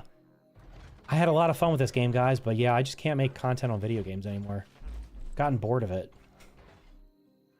Maybe I'll change my name to Scrap Mechanic Grandpa. I'll play it for a little bit longer. If they don't release the update this year, I'll be like, guys, I just can't anymore. I hate video games now. I can't play them. I do hope Under the World is open and not just a path we all have to take. Wait. I do hope the Underworld... You don't think it's gonna... You think the Underground's gonna be procedurally generated? There's no shot. The Underground is going to be a set POI that that is like... Oh, there's no way they're randomly generating that. Wait, did the Crashlander mod have a... The Crashlanders mod had an Underground, didn't it? If you have multiple vehicles, if they aren't in use, weld them. You don't say.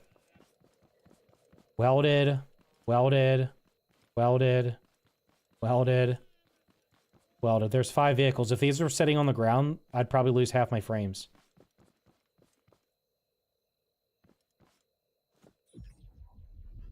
Scrapyard mod. I think my biggest concern is that it's going to be like a 10, like a 5. I really wouldn't be surprised. It might take more than a couple of hours to beat it because you'll have to progress.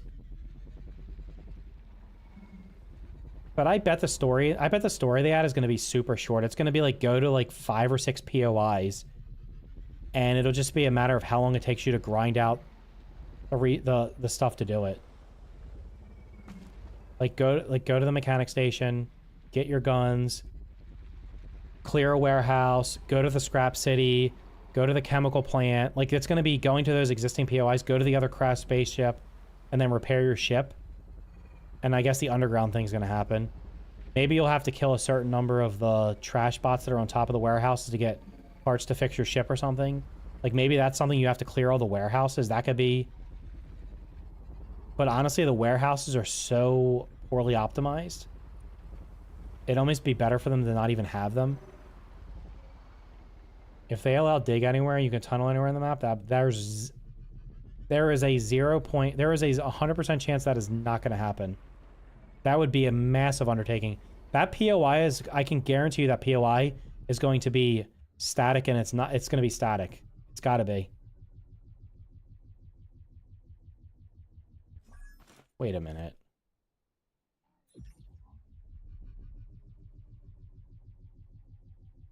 Maybe I just need to add another bucket on this side. Maybe they do need to be one more out.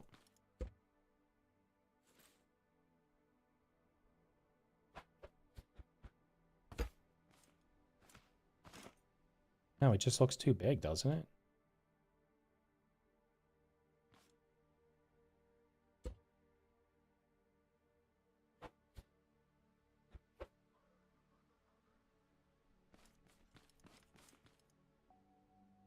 Why does this let me sit this one on the dirt? And it's got like a 1 block there. 1 block there.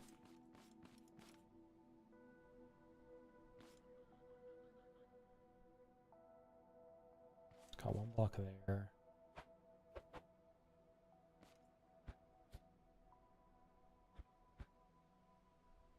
They just need to be out more. They need to be like here.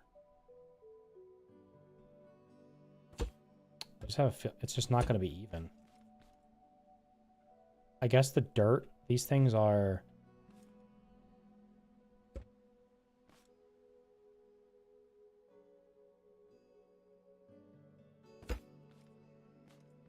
They're like 3... Oh, that's the problem. They're like 3 blocks long instead of 4.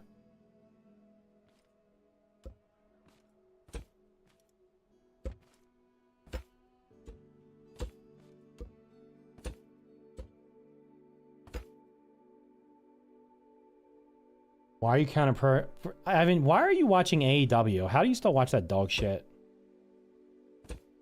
Wasn't the guy getting the syringe stuck in his mouth and whatever other nonsense happened in that match enough for you to be like, I can't watch this anymore. I have more I actually have pride in myself.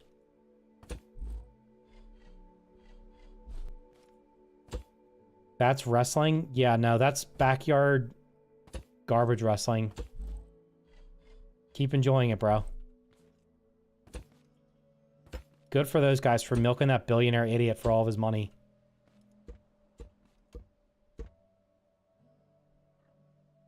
Probably collect like 7 boss parts and build a teleporter or something. That could possibly happen. Crashing in a cave. It was too big for one area though. Yeah, the stuff in that cave was I feel like it was very confusing and there was not a lot in it. It was just big.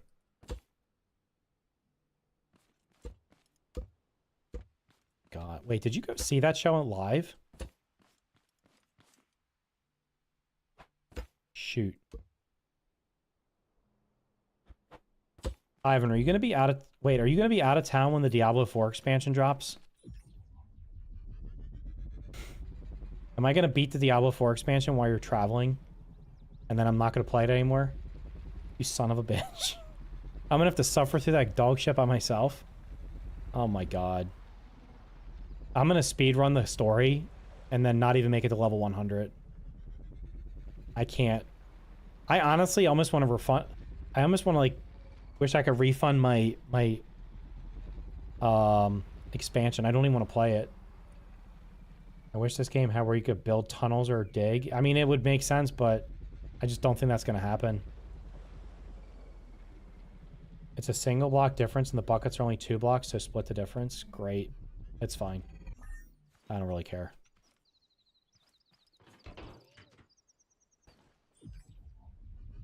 Ivan, do you want to start like a wrestling channel where we just commentate on wrestling?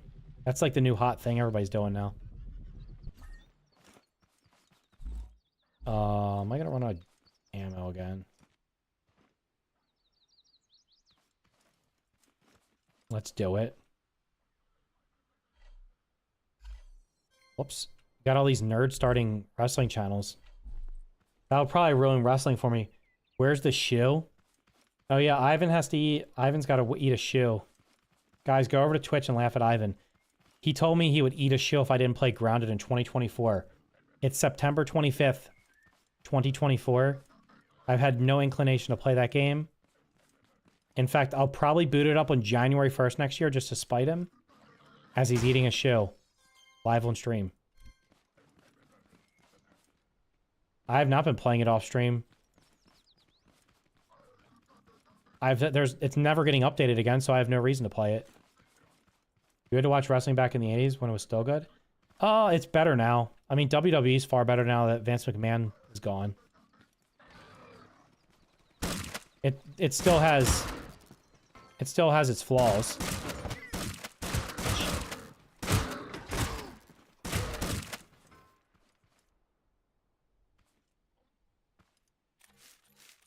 Primary example being that like Monday Night Raw is 3 hours long, and at least 30 minutes of it is videos or recaps of something that happened previously.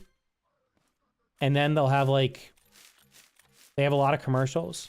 So realistically, if they cut it back to like 2 hours is still probably too much, honestly. Like I'd rather it just be a 1 hour show and get rid of all the people that nobody cares about. And then it would be great. But unfortunately they have all this, like every week it's like, I don't watch anything live anymore. What the hell? Oh. I don't watch anything live anymore. I literally just, I DVR it. Like this week, DVR or recorded or whatever the hell you call it now. I was watching Monday Night Football. How about them Commanders?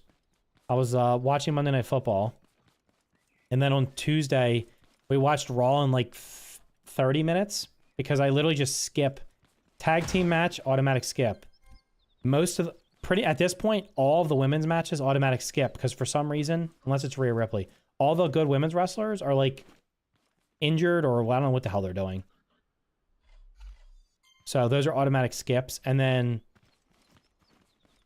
that left like, I think I watched like one match and one promo in 3 hours. I watched Drew McIntyre talk and I watched the main event, which actually had, Ivan, can you believe that they beat Braun Breaker?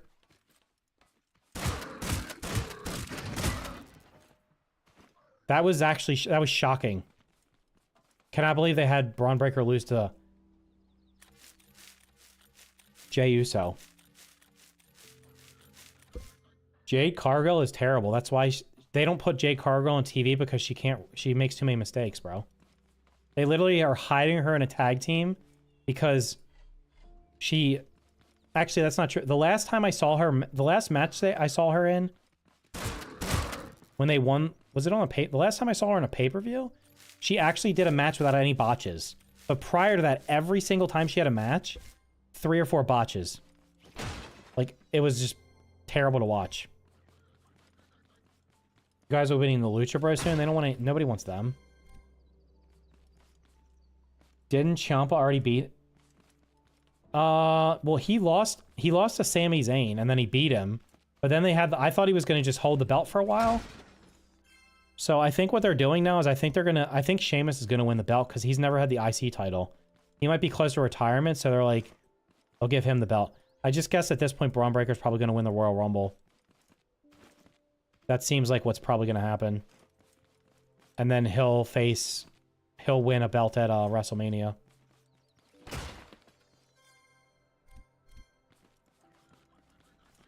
My early predictions for WrestleMania next year, Randy Orton beats Cody Rhodes for the title. Braun Breaker beats Gunther for the title. And then Roman beats The Rock, and hopefully The Rock never comes back. Now that was fun. The unknown attacks from groups of bots. They didn't used to do that. Now there's like 7 of them at a time. So basically, if you're playing this game and you don't have a gun, you're going to get destroyed in that situation because you'll have no... Like, what are you supposed to do when there's 5 of them chasing you? That was pretty... They did something with the... Like, they all get alerted at the same time now for some reason. Why do I never remember how to get down?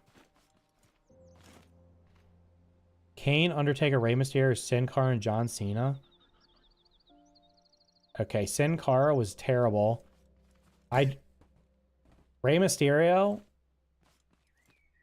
I don't like... I just don't like... I don't really like the small guys that do a bunch of flips and stuff. Like, if he would have just been, like, a if he would have just been, like, a, middleweight or whatever they call it, or the... What the hell they call them? They didn't have middleweights. Light heavyweight or something like that. Okay. And don't get me wrong, what they do is impressive, but, like, I just don't care about that crap. A welterweight? I mean, at this, like... I mean, weight-wise, they'd probably still be middleweights because they're pretty big, but, like, compared to the other guys that are, like, 300 pounds, yeah, they're, like... It'd be like the lightweight championship. But they probably just call it middleweight because they don't want them to feel small. And I can't remember where my car is.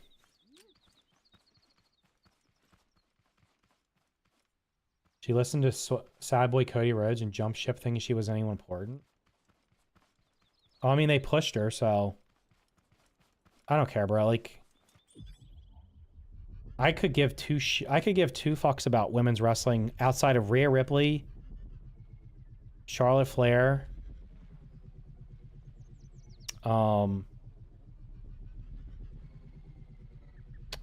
Becky Lynch. Is there anybody else? Bailey's okay. There's just really like a handful of women that are actually like good wrestlers and good performers. And then there's a lot that are just like, they're not bad. They're just like, they don't offer anything that's like, yep, I want to watch this. That's just how it is. And a lot of times there's a lot of sloppy matches. But now they're like, they put like, half the show is like, half the show's women's matches, and none of the top women ever fight on regular television. They only fight at like they only seem to fight at the... Did I clear this already? Fuck, they're not going to respawn yet. They only fight on the pay-per-views. And then a quarter of the show is tag team matches that I don't care about. So I ended up just watching like the main event. Like if they could just clone Rhea Ripley and have like 10 Rhea Ripleys with different like characters, yeah, that'd be great. Unfortunately, she's one of a kind and they can't find anybody to yeah. Bobby Lashley's not coming anywhere. Bobby Lashley's doing some kind of he's traveling around the country in an RV. His RV looks like a it looks like a $10 million condo you would see in like New York City. It's fantastic. Like inside of it's amazing looking. He's just driving around the country doing like motivational speeches for kids. I think he's done wrestling.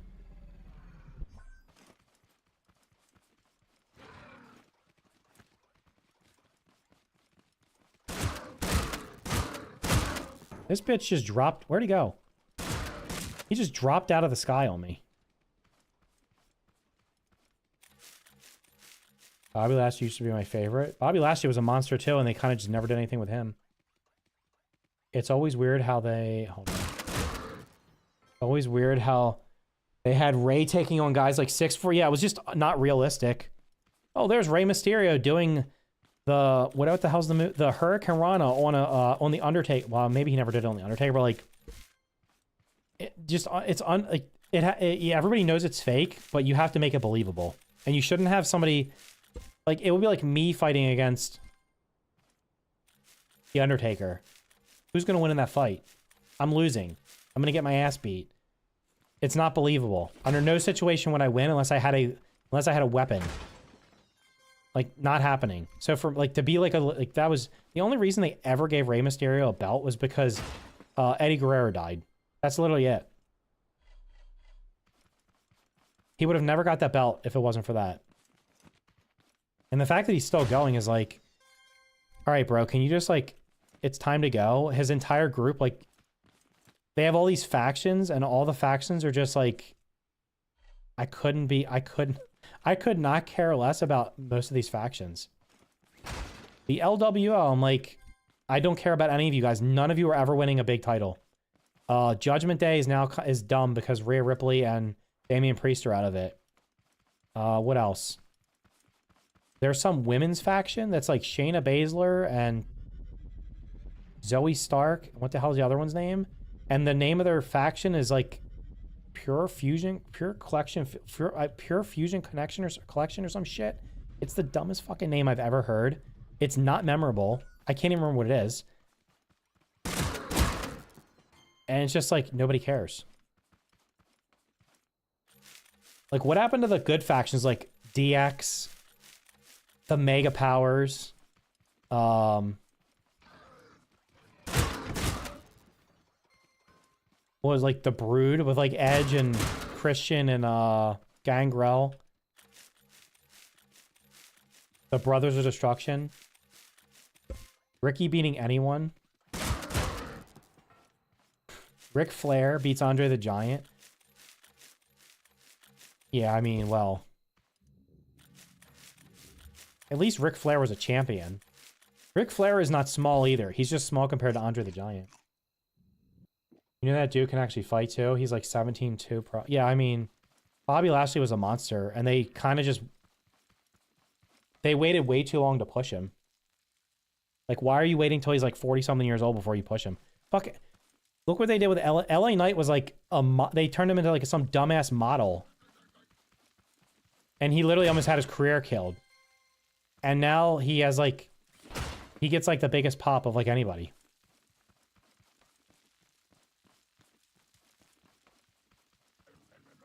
The Road Warriors. Yeah. I mean, if you go back and watch like old wrestling, there was just like actual good factions. I'm not sure why I'm picking this up. I have every cosmetic unlocked, I believe. Although I could put them on the farm. They have a high durability. Alright, we're not going on the roof. That's a waste of time.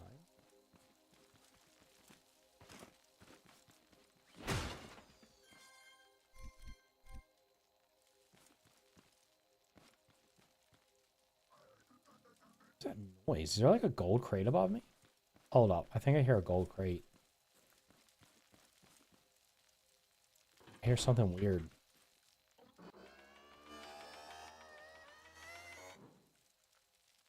Big Show just standing there getting slapped and goes down by smaller guys. I mean, the big like most of the big wrestlers were just not good. What moves did they do? I'm just gonna punch you or chop you. Okay, dude, that's great. At least like Undertaker did moves. Kane did moves. Andre the Giant was just huge. I was scammed. There was no gold crate. Chest slap or choke slam? Yeah, they all do the same move. Oh, you're 7 foot tall. Yeah, we're gonna like. What was the recent guy they had? Oh shit. Omos. They literally took him off. They took him away. They put him away for like. They took him off television and didn't have him on anything for months at a time. They bring him back. Nobody cared. It was unbelievable. Yeah, apparently he's like a super nice guy and everything, but like, he just had no athletic. He was not like completely unathletic. So they couldn't do anything with him.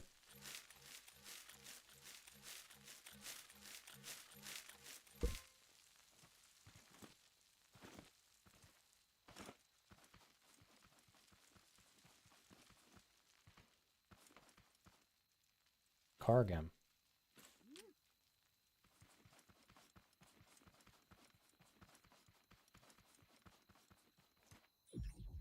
It's crazy that this world has like... This is a really, I don't know how the hell we put like 10... I don't know how we put... I think I have 1,000 days in this world. 1,113 days in this world. It literally has like no buildings by spawn. I have another world that has like 7 or 8 big buildings right at the start. So I can literally just loop and loot them. And then the stuff respawns by the time I'm done. Oh, there's a building over there I haven't. Currently sitting at, what's that? 14 buckets. Holy shit, bro. Is there a way to dupe? I don't want to do that. Say, can I dupe bucket? Can I dupe metal? I wish I could craft scrap metal. That'd be great. There's no easy way to get scrap metal. You literally have to farm the shit.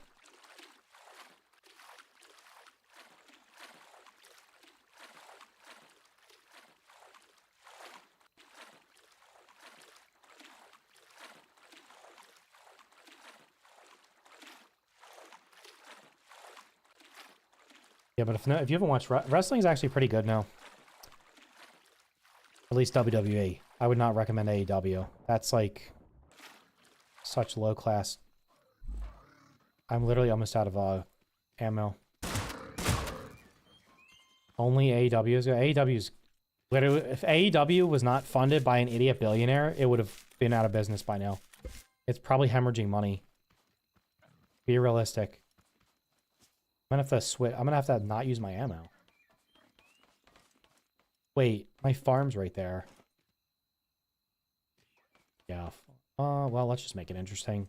If I start getting slapped around, I'll go get ammo. I have like about 1,000 ammo over there.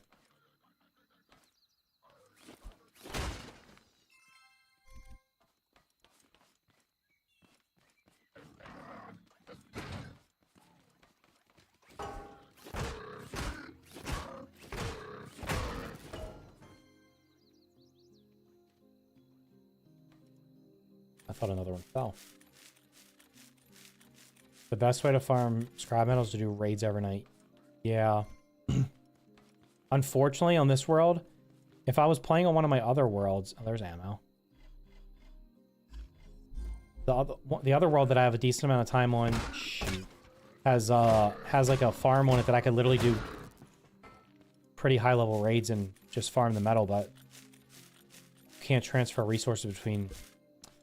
worlds. This one had a bunch of every farm we've built on here I've torn apart because I have enough food on. This is one we did multiplayer on. I have enough food on here to last me probably another couple 100 days.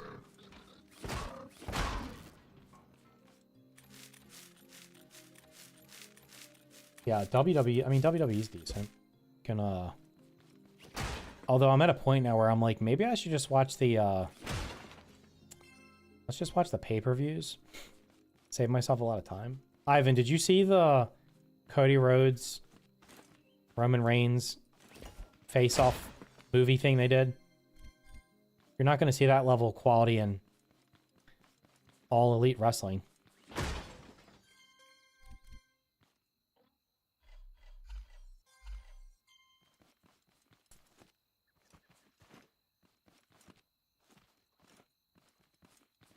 Scrap metal. 200. That's... Okay, that's 40 buckets. Can I jump into the water from here? My car's over there. Can I make this jump to the water? Just missed it. That's okay. You can jump off of a 20-story building in this game and only take 17 damage.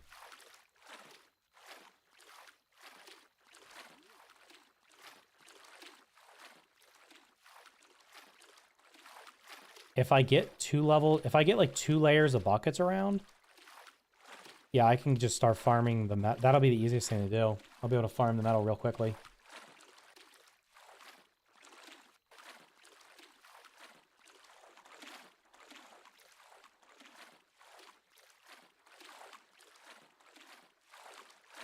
Ivan, are you getting a PS5 Pro?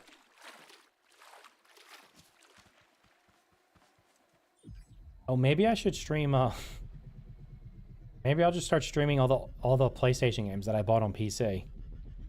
Could do that. Can I beat every PlayStation game on PC before this game gets an update? That's probably an easy yes.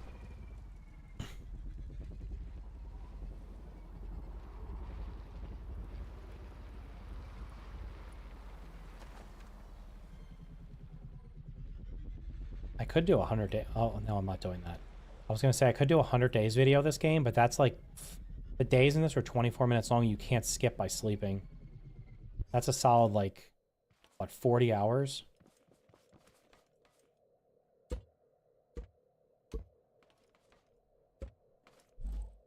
Bro, am I running? I'm running over here.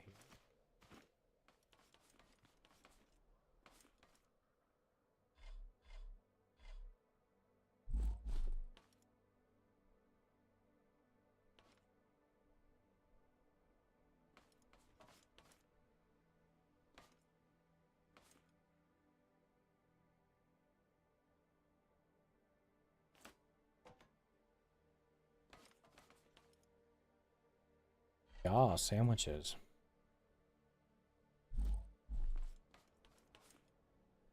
Oh, that's what I'm looking for. Yeah, I got... That's 200. I could do a 200... I gotta do a 200 tier 3... Tier 3 raid.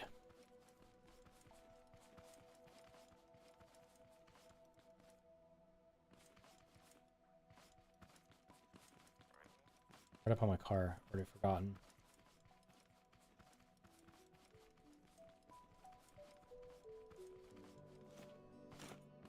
Wait, you guys, I need more concerns. I need like 27 things I'm concerned about. Chapter 2 of Scrap Mechanic. That might actually get a decent amount of engagement.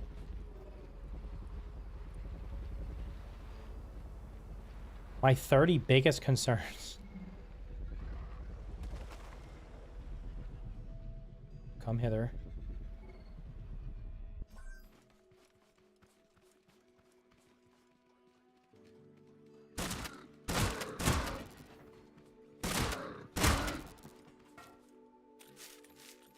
So far, we only have a couple concerns. We got what? Let's see.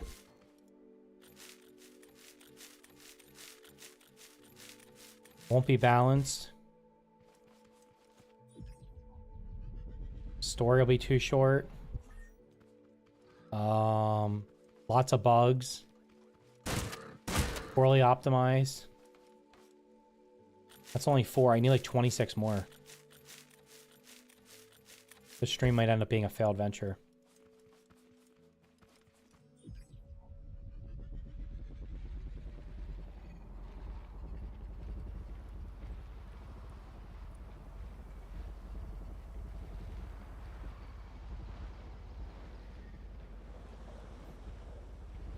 I'm concerned they will just abandon the game. Oh, you can bet your ass. No, hold on.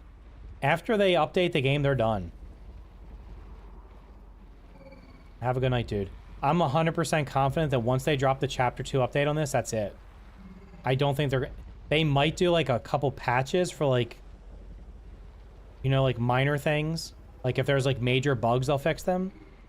But I'm fairly confident that they have one update left in them. Because apparently they already have another game sitting on their website that there's no information on.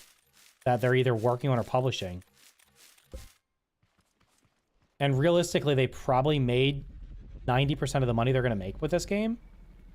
Like when Survival comes out, they'll probably get they'll get people to play it, but like they're not going to just suddenly sell 10 million copies of this game unless inventory is full. Does scrap metal only stack to 250? Doesn't it go to 256? Oh, what do I not care about?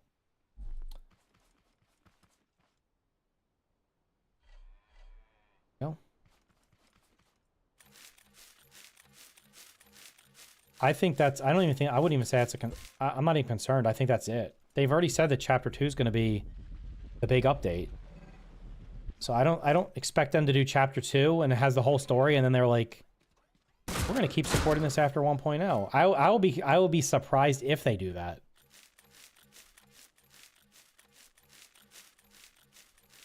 And even if they did update it, when's it going to be? Like in 3 years?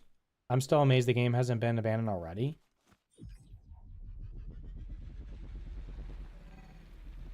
Yeah, I mean, they probably made it... Well, no, they didn't sell that many. They didn't sell enough to, like, retire off of, but they've made a decent amount of money. This game sold a lot of copies. It has, like, what, 500,000 reviews? It's probably sold a couple million copies. Doesn't it have, like, a couple 100,000 reviews, or am I crazy? Let me get back here and I'll check.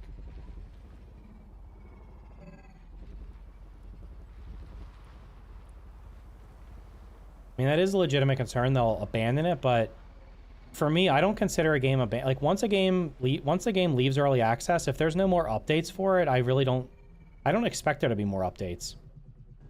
97,000 reviews. Usually multiply the reviews by like 20 to get a rough estimate of how many people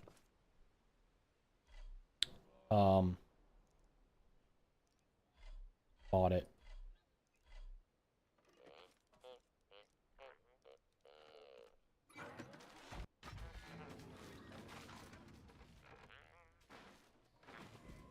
That has 97,000 reviews. 92% positive. That number used to be higher. So you're talking about 100,000? That's like 2 million copies.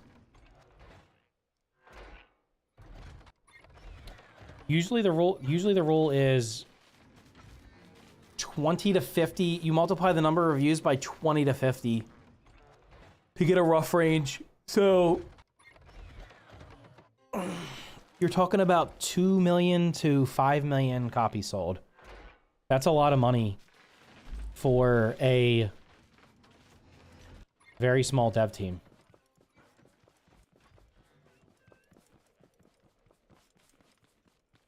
This car I'm driving is actually shit. Which one? Is this mine?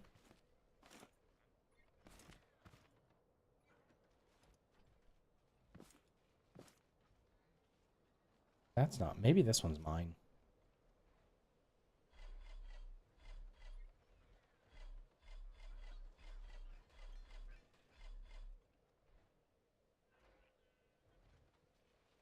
I can only plant 100, right? So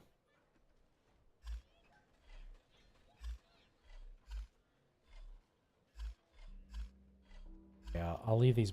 I gotta see if I have any seeds.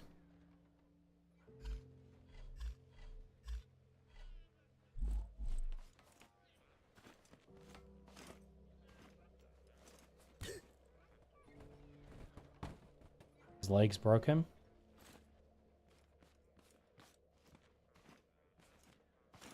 Jump, Shorty G. Did I get smashed against the roof or something? Okay, bro. Let's take the stairs. Oh, shit. I have a bunch more in here. Okay. Yeah, we had 30 warehouse keys, 60 warehouse keys, 63 warehouse keys.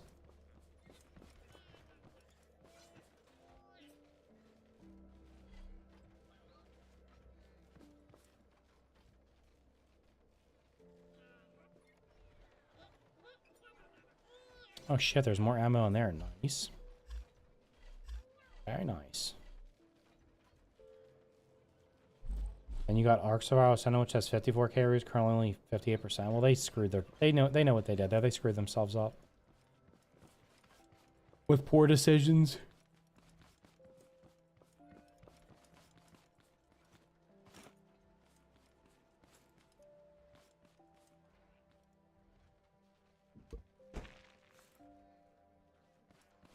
Why have I been driving around this wooden car? This car looks like it's a much better car. Gotta be joking. Must be joking. It's way overpriced. God damn it, did I take a piece of wood out somewhere?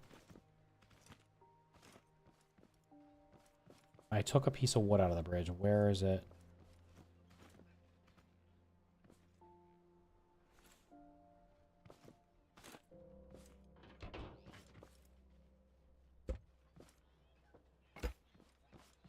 And I have all... Oh, look, I have glass. I can start filling in this stuff.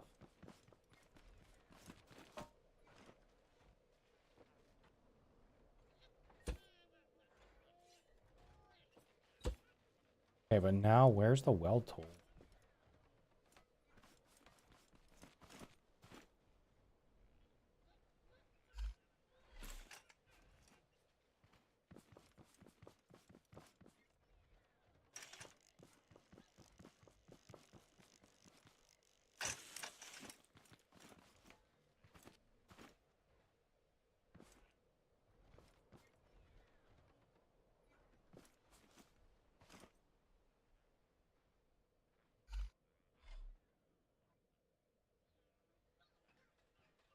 Where did this come from? Why do I have one concrete block also? What's up, Hunter? How's it going, dude? Not to mention, it's way overpriced. Yeah. Arc, survive. I tried Arc. I just couldn't get into it. Not my thing.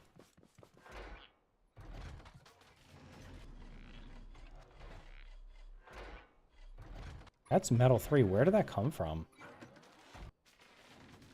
Oh, that's concrete 3.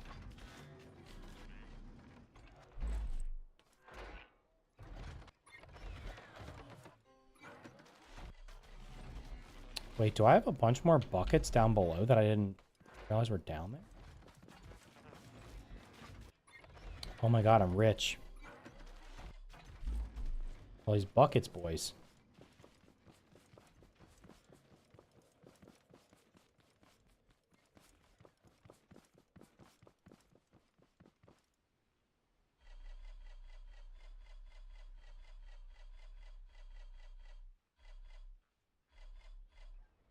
Easy.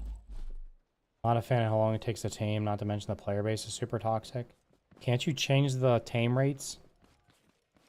I tried Ark for like 8 hours one day, and everybody was like, oh, you have to do like double XP and do all this. I'm like, so you're telling me the base game is so grindy that you want me to, that I need to do all these things to make it enjoyable? And it just got, I don't know, it got old really fast. Damn, there's a bunch more buckets to go, okay.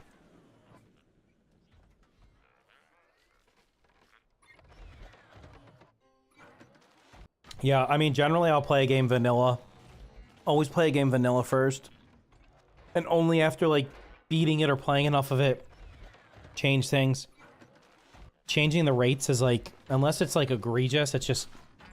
I feel like I would rather play them the way they were meant to be played. Okay, I guess I can put these up top.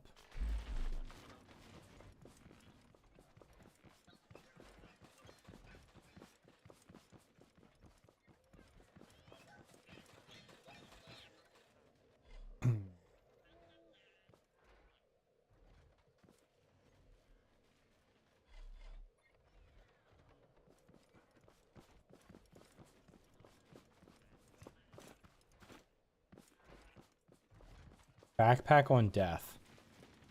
Well, you can solve that. Just play hardcore, and then you don't have to worry about that. Just lose everything. I've come to the realization that I'm just not... I'm not good enough at, like, I'm not skilled enough at video games to be like, yeah, I'm gonna play a hardcore, hard difficulty. I was watching people play Core Keeper, hardcore on hard, and I was like, I already knew like 3/4 of that game. I died so many times. I didn't die early game. I didn't die to anything I'd ever fought before. But I died to... Oh no, that's not true. I died to like... I died in like the second biome.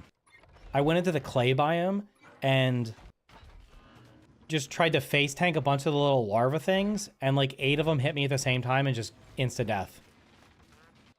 That game feels like it's a little overtuned for what it is.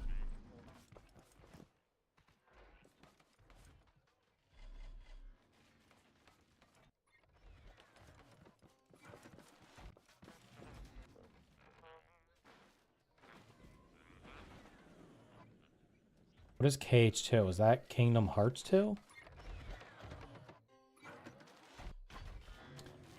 What is... There's a bucket. I'll just put all the stuff where it actually belongs.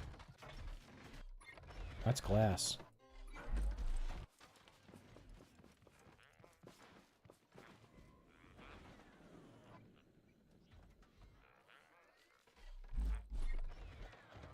Hot deposit, that'd be awesome.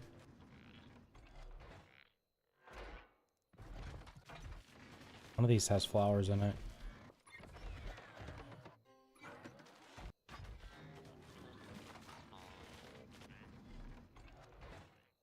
Does one of these not have flowers in it?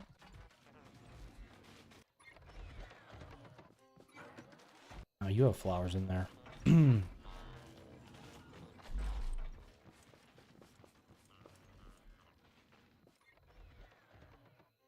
Wait, what did you think about, what is the game called? Ghost of Yotai or something? Are you gonna play that? Because what, isn't Ghost of Tsushima like a Souls-like game?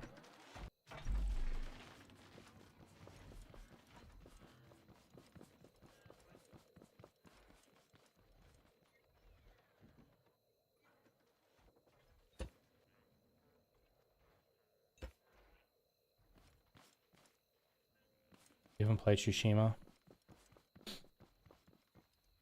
Wait, I thought you played all... Don't you play a lot of Souls-like... You play a lot of Souls-like games?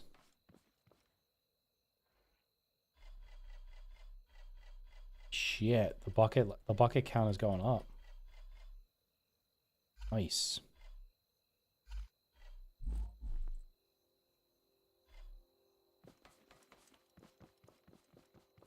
The first Berserker Kazan that did look pretty interesting. Wait, are you the one that was trying to get me to play Elden Ring all the time? I'm trying to remember. What Souls game did I play? I tried a Souls game like years ago and I just could not play it. I just didn't have the patience.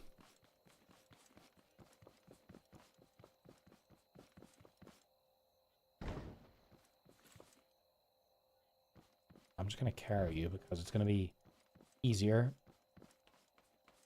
Elden Ring is the easiest one. Yeah, I ain't got time for that. I can't even remember the one that I played. It wasn't even a FromSoft game, but it was a Souls-like game, and I was like, nah. Can't do this, brother. Just not... They give you a lot of options. You mean like summoning in stuff to kill everything for you? Oh, you can't beat the game? We'll just let you use magic and summoning and one-shot every boss.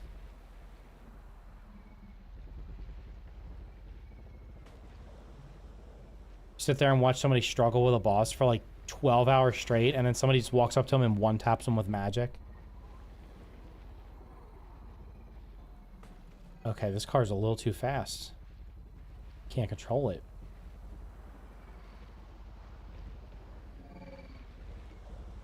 Dual greatsword. Wouldn't a greatsword be a one-hander? And we're flying. This car's so much better than the other piece of junk I was driving. Instant upgrade. And the brake system is very not good. Jesus Christ.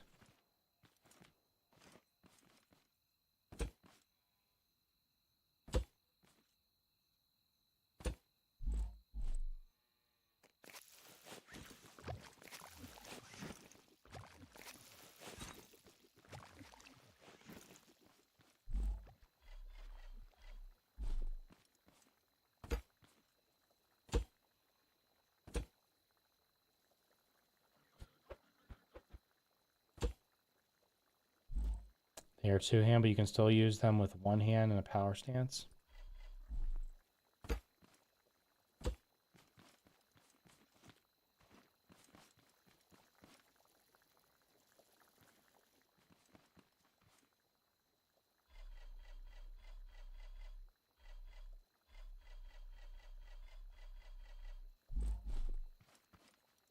Wait.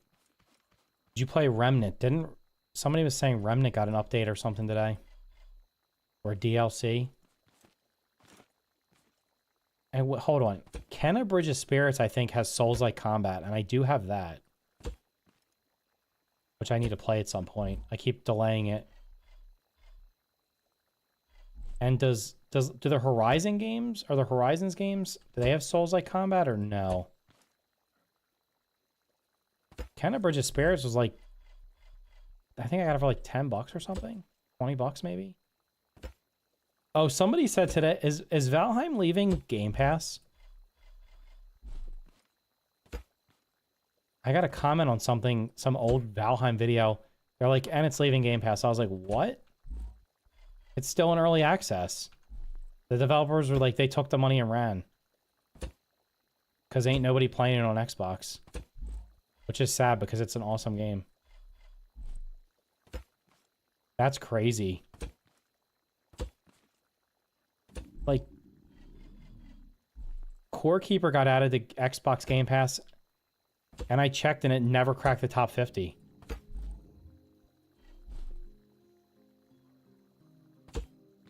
Actual, like, that and Valheim both definitely worth playing. Valheim, like, I guess the only popular survival games on Game Pass are Minecraft and Ark.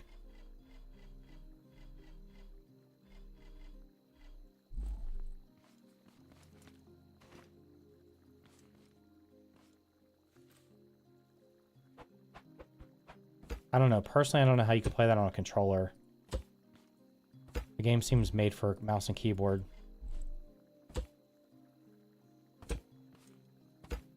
But I guess if you prefer the controller.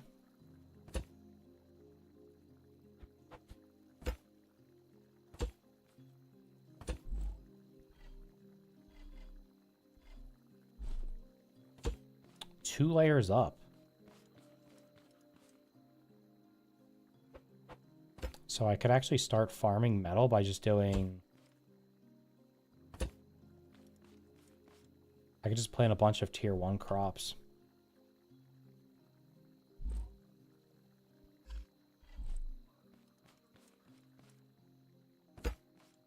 I definitely need to be... What's my guy's height?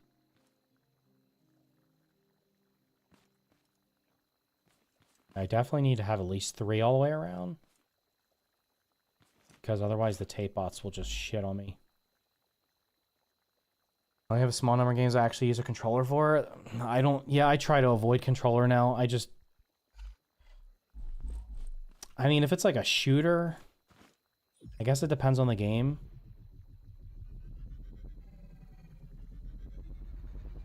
Some games I can play mouse and keyboard for shooting. I guess if I practice, I probably could. But generally, I don't. The only game I would use a controller for would be Fortnite, because I'm too lazy to learn how to... I tried to use mouse and keyboard for it, and I just could not build and save the world fast enough. That's the only game, and I don't even play it that often anyway, so... In fact, like, if a game on PC is like, best play with a controller, I'm like, fuck you, I'm not playing that. I'm good, brother. I'll play, there's plenty of other games. God of War. Well, I did buy God of War. I have God of War, Horizon Zero Dawn, which apparently is getting remastered. So I don't know if I should just wait till it gets remastered to play it. And I'm also not sure if the PC version's getting the remaster or if it's only the console. Because, yeah, I'm wondering, like, is Kenna Bridge of Spirits meant to be played with a controller? I feel like anything that was on the PlayStation games for sure probably are meant to be played with a controller. Use the elevator. Now it's faster to walk up the steps.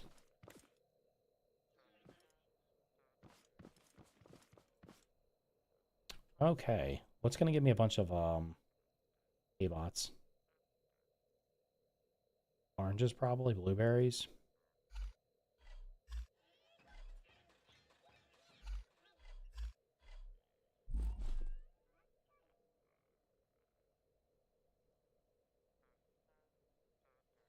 Any of those is probably good.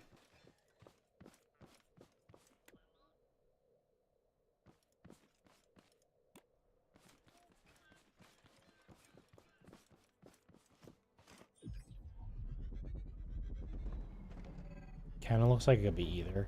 I think it has like Souls-like combat though, and I feel like that's meant to be... I've watched people play Elden Ring with a mouse and keyboard, and it just looks like it's meant to be played with a controller.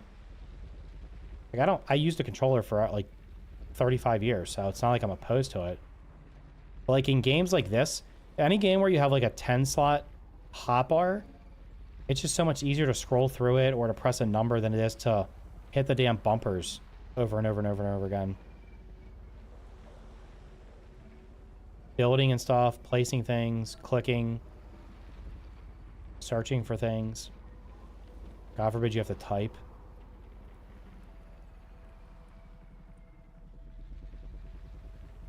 Hydrate me. You're not even supposed to be watching. What are you doing?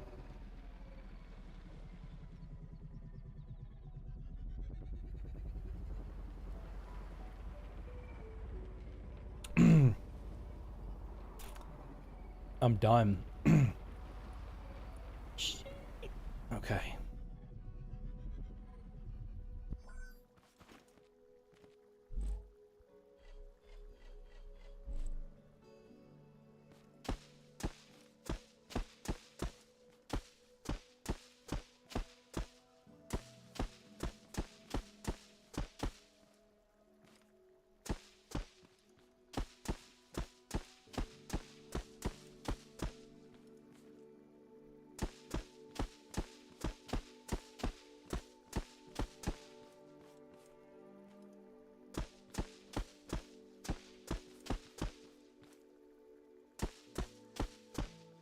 Back to Lurkville.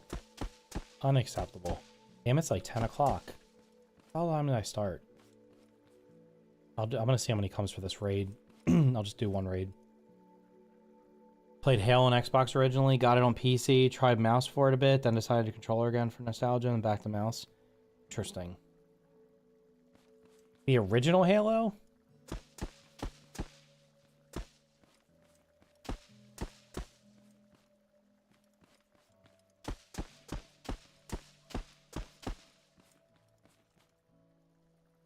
How has the bucket farm worked out? It's been going good. I actually farmed most of these. Did I farm all of I had a few buckets, but I farmed metal for all of these. So we'll see how many bots come for this raid, but while I'll just go through a building or something real quick and see if I can get more. Expedite it. I have the MCC and Infinite. Oh, you didn't play the original Halo when it actually came out, like I did. You're not old like that. I actually got a day one Xbox and picked... The choices were Halo Combat Evolved. What the hell was the other game? There was some game with like a... I remember there being like a sphere or something on it. And 2 other games. And I was like, well, the Halo game looks interesting. Let me just get that. Your third... No, not... No, Halo Combat Evolved. Oh shit, the bots are back. Got plenty of ammo. Should have just grown potatoes because I could actually use them. PS1. Yeah, I had a PlayStation 1 when I was like, when did that come out? When I was like college or something? Was Final Fantasy VII PlayStation 1?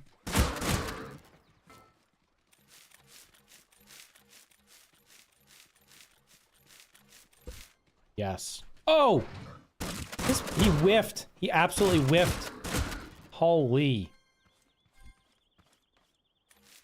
Final Fantasy VII. Didn't have like... Was that the one that had 3 discs?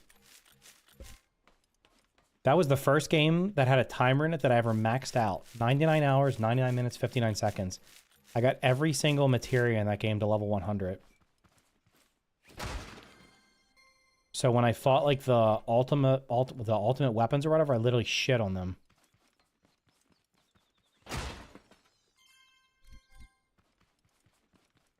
And Sephiroth.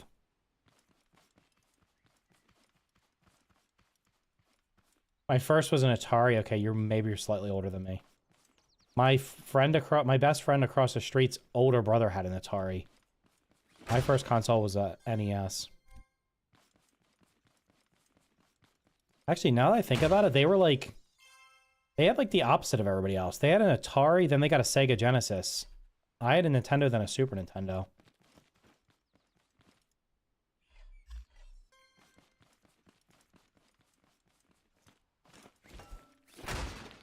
Legend of Dragoon. It was 4 discs? 42, damn. Second oldest person in the stream, to me. First I played was N64 or Sega.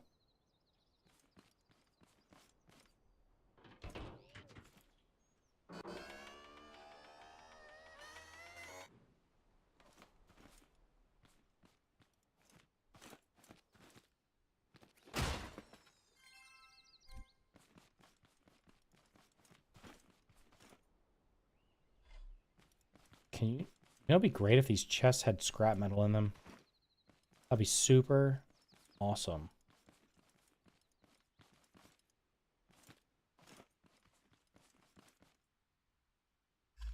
PS1, 360, 360 Slim, PS3, PS4, PC. Let's see. NES, Super Nintendo, PlayStation 1, Xbox, PlayStation 2, Xbox 360, Xbox One, Xbox One X, PC. Oh no, I got a Switch also. And I had handhelds too. I had a Game Boy at some point. And a PlayStation, was it a PlayStation, was it PlayStation Vita or something? Was that the handheld? I only got 40 metal. It's only 8 buckets. You still got your PS1, bro. If it actually works, you could sell that. Wait, I should have asked this. Does anybody collect Pokemon games? A PSP? Yeah, that's what it was. PSP.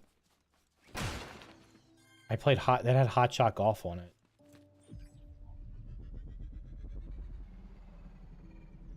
Games, no. Car Jess. Damn it. So my next door neighbor was like,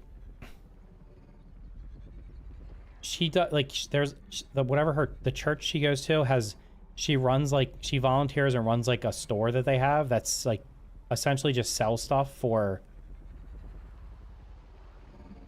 I'm like, you're literally just I told like, so basically like they have like name brand shit. She'll have like everything they sell everything for like $1 to $3 because they want to make sure everybody can afford it. And I'm like, what do you have? Oh, we have like Under Armour shorts and shirts. And I'm like, are you joking right now? I was like, I pay like $40 or $50 for a pair of Under Armour if I wanted to buy Under Armour shorts. And you're selling them for $3. And some of them, she was like, yeah, and they look like they're new. And I'm like, what the hell? So anyway, the long story short is somebody came in and gave her she was like, do you know anything about video games? Because they were having some kind of sale. And she was like, do you know anything about these video games? So I looked at them. I was like, how much are you going to sell these for? And she was like, I don't know, probably like a couple dollars each.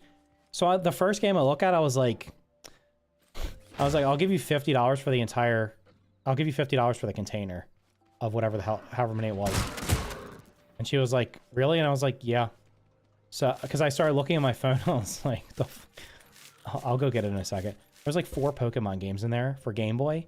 They're all selling on eBay for like $50 each. So I was like, here's what I'll do. I will give you at least $50 for them, and I will sell them on eBay. And then I'll give you like whatever we think is a reasonable split. Which, based on what's in there, it's my rough estimate of because everything worked. There was 3 Game Boys, like 3 or 4 Pokemon games, a Zelda game, and I was like, and she was gonna sell this stuff for, I would probably like $3 to $5, maybe $10 for the Game Boys. And there's easily $400 to $500 worth of stuff, because I think every single game was like, when I looked them up on eBay, they were selling for $50 each. Oh, look at that. I have a thing up there.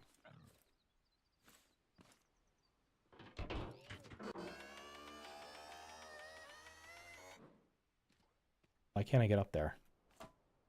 Shite. Well, she's not, I mean, like, literally it was free. They gave it to her for free, so she was like, the person was just like donating it, so whatever they get for it is money. But I was like, this is ridiculous. So I was like, if you get any video game stuff in the future, let me see it, because I have no problem putting that shit on eBay. And whoops, I should not throw gas away, and I probably have infinite gas.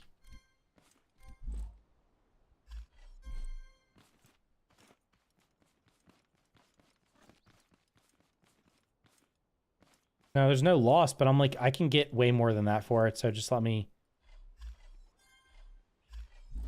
Hold on a second, let me go... I'm safe up here, I'll be back in a second.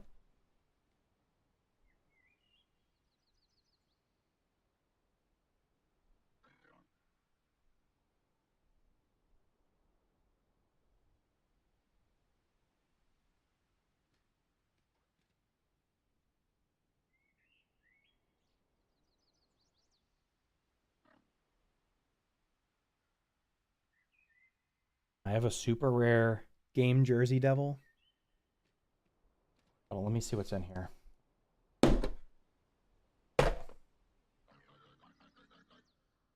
Oh wait, there's more games. These are probably not. Star Wars Episode 1 Racer. Super Mario Land. This is like an original Game Boy game. There's some Mission Impossible game. I don't know what the hell that is. It's probably not worth anything. These were the money games. Zelda Link's Awakening. Pokemon Special Pikachu Edition. Final Fantasy Legend 2. Zelda 4 Swords. These were the big money ones. Pokemon Silver and Pokemon Gold. I'm pretty sure these all work too. I think I tried all of them. These were selling for like $50 each. Oh yeah. Pokemon Sapphire, Pokemon Ruby. And then there's this is a Nintendo, I don't know what this is, like a D, oh wait, there's a game in there. Golden Sun, I don't know what the hell that is. Game Boy Advance. Game Boy Color. Tony Hawk Pro Skater. I don't know what the hell, these are junk games. And then, yeah, here's a Nintendo DS. This one I haven't tried yet, but the other two definitely work. I gotta get batteries for this other one. I haven't opened it. But I was like, hold up. The first one I was like, these are like, this is $100, $50K if it's wait. They're Pikachu special on eBay right now, ranging from $40 to $2,000. This is $100 just for that. I'm imagining this Pokemon. This one's probably also like $50, so that's $150 just for these 3 games. Each one of these handhelds is probably $50, so you're talking about. This is $300, and then I have these other couple more Pokemon games, a couple of Zelda games. It's $400 to $500. All I have to do is list the all I have to do is list the stuff, which I've had this stuff for a little bit of time now, and I've not listed it. I should probably do that this weekend. Pikachu special on eBay. Is it a you have to look at sold, not what it's listed for. Pikachu special, Pokemon special. I didn't look that one up. I looked up the silver. The silver and the gold were selling for $50 each. So that was crazy. What time is it? We got. Hold on, let me look it up. eBay.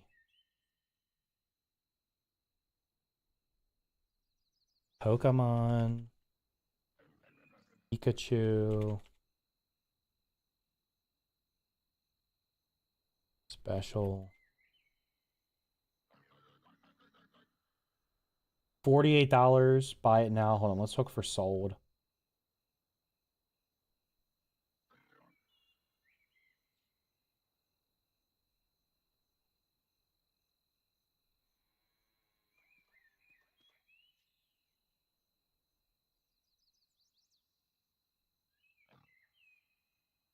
Holy shit, somebody bought the box only $200.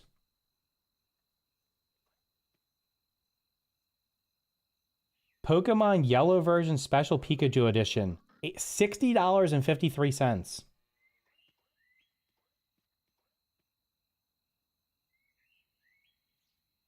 $59.99. Yeah, like as each of those, the 3 Pokemon games, I could literally throw the rest of the stuff in the trash and triple the money. The 3 Pokemon games alone are $150. Then throw in the, oh god. They're $50 each. I was like, why would somebody just give these to you for free? They could have literally just put them on eBay and sold them. Which way did I come from? This way?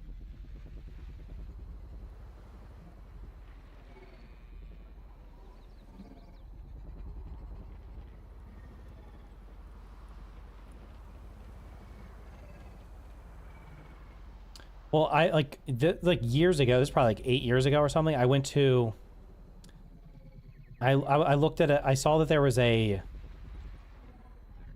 okay, dude. I'm lost. I can't remember where I am. There was like a, what is it, an estate sale or something? not too far away, and they had a bunch of video games listed on. They had a bunch of video games for sale, so I went to it, and it was the last day of the sale. All the video game stuff sitting on the table, and it's all like dirty and it's all dusty and stuff. Like, it just looks like it's old because it was like there was like an Xbox, a PlayStation 2, and a bunch of games. And I was only gonna buy the consoles because I knew I could resell the consoles as long as they worked. So I was like, how much for the I think I said how much for the Xbox or something. And the person selling the stuff was like, how much? Because it was the last day. She was like, well, make me how much for all of it? And I was like, I'll give you $50 for everything on the table. She's like, okay. I flipped that shit for like $500 or $600. The consoles sold for like $50 something each. There was like a original Xbox game in there that I'd never heard of. It was like a $60 or $70 game because I guess it was super rare. It was ridiculous. If I can find my box, I have a bunch of Gen 1 Pokemon and Yu-Gi-Oh cards. Jesus.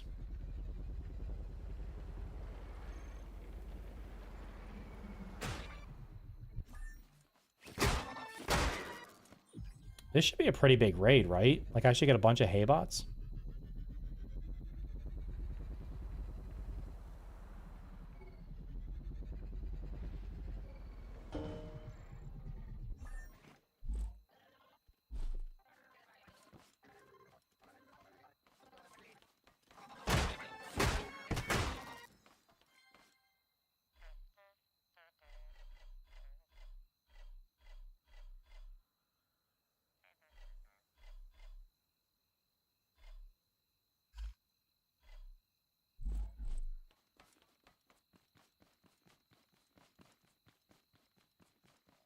They gave you 2,000 magic cards for free. Jesus. I looked to see. I had a very few number of Pokemon cards, but I think I sold them a long time ago.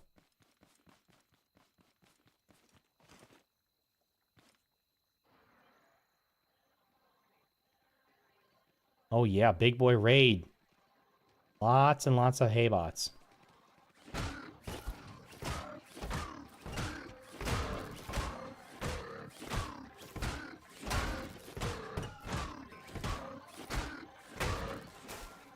Shit, I broke one of the crops.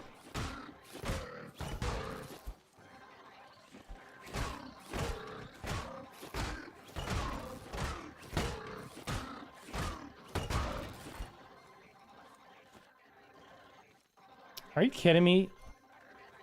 Goddamn Haybot broke one of the other Haybot's things.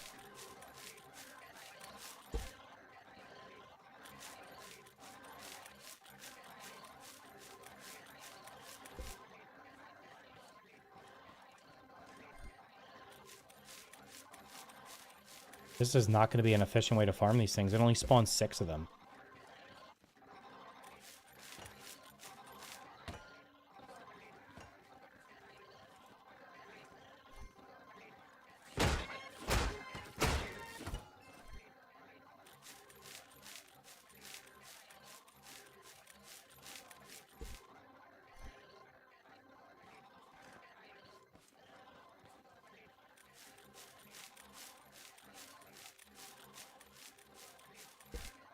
The buckets are marked as indestructible. That's why I put them around my farm.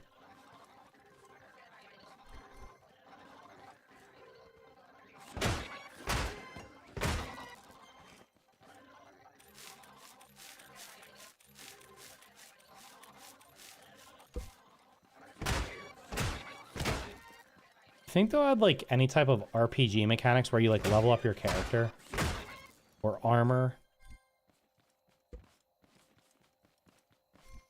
I feel like they should do that. Damn it, one of the crops got broken. That was not that great. It only gave me... There was only like 6 Haybots, and one of the Haybot spines got destroyed by one of the other ones.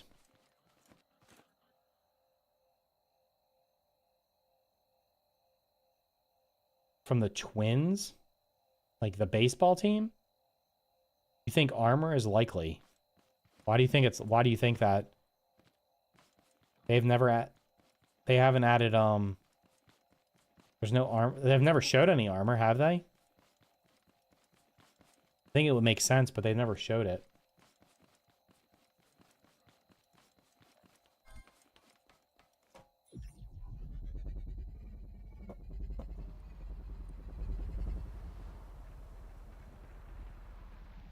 Armor would... I mean, it would make sense because you literally... I say this game is easy because I have so many hours in it, but, like, a new player is going to get... A new person that plays this game is going to walk into that first building with, like, the 3 or 4 haybots. They're going to hit one of them, and they're all going to come out, and then they're going to get absolutely stomped. Why can't we take the bot scrap parts and turn it into armor? I don't know. I personally would like to see the cosmetics. The cosmetics crafted have, like, armor sets or something. I think that will be... Instead of them just being cosmetics, actually make them have stats. Like faster movement, actual armor. Maybe you can jump higher, swim faster, run faster. Slower hunger and thirst drain. Building efficiency, extra resource collection. Like, literally just make them actually useful. Instead of them just all being literal cosmetics. That would make farming the warehouses worth it because the good stuff will be in the warehouses.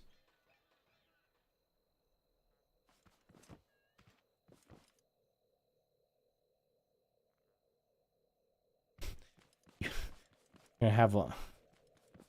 I would... If you put on Haybot armor, the Haybots ignore you. Do something like that.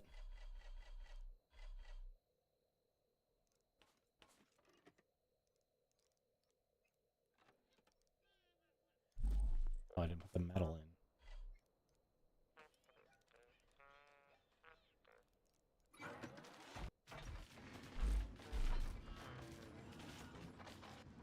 in. Remember that from a game? Hot deposit. Can we get hot deposit? Be sick. Actually, there's not a lot of component kits on the save, but I don't really need them for anything.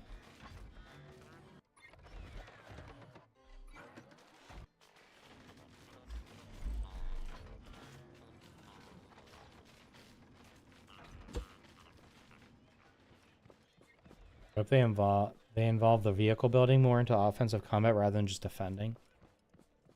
I hope they involve vehicle building more into offensive combat. You mean like actually using the vehicles to run around and kill stuff?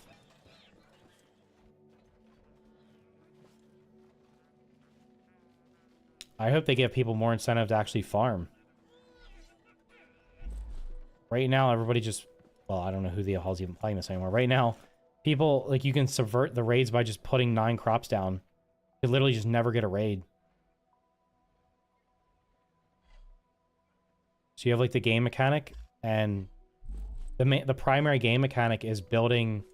is defending your farm. And then you can just avoid that by either planting few crops and slowly getting everything in the game unlocked, or putting it on a plateau that they can't reach, or putting it on the island. Like, I'm not sure if this world has an island or not. Actually, I probably built... There might be a... I might have built a farm... I might have built a... This might have been the world that I built the farm, like, down the coast down there. There was, like, a very small island, and I just put, like, 20 plots on it, and the bots couldn't get to it because they spawned across the water too far. They showed off chili farming for explosives. When did they show chili farming? Can you build underwater? I mean, like, can you place blocks underwater? Probably. Yeah, you can place blocks underwater because I have stuff. These things can go under the water, but like you can't put plants down there because the plants have to be on the surface.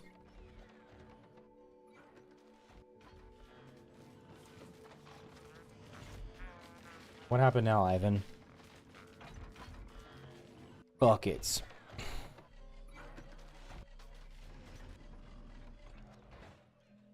One of my favorite things from Ark is the tech building where you can have a whole base underwater.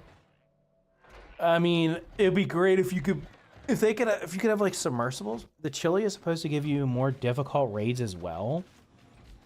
Well, I mean, they're supposed to be adding a bunch of new enemies in the game, so there should be a lot of variation to the raids. When that happens, that's all I'll care about. I could I couldn't care less about finishing the story. I'll do it just to finish it, but like, I'm more interested in like the raid mechanics. It's the only reason I started playing this game.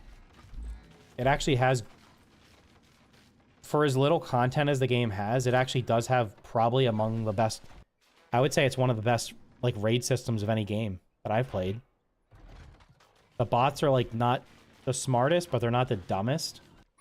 As long as you build in, like, an open area where they don't get stuck on stuff, like, they will, like, if they spawn up on top of a cliff, they'll get stuck, or if they spawn, sometimes if they, like, the hay bots will not crawl, like, they'll be stupid and won't pass the water, but if you build in, like, an open area, they'll funnel in the way that they should. And then you can use the saw blades to kite them towards wherever you want them to go. I really hope they improve the AI regarding raids because I got away with just a staircase into a shredder. Do they actually walk upstairs? What does a shredder look like? What are you shredding them with? You just have, like, spinning blocks or something?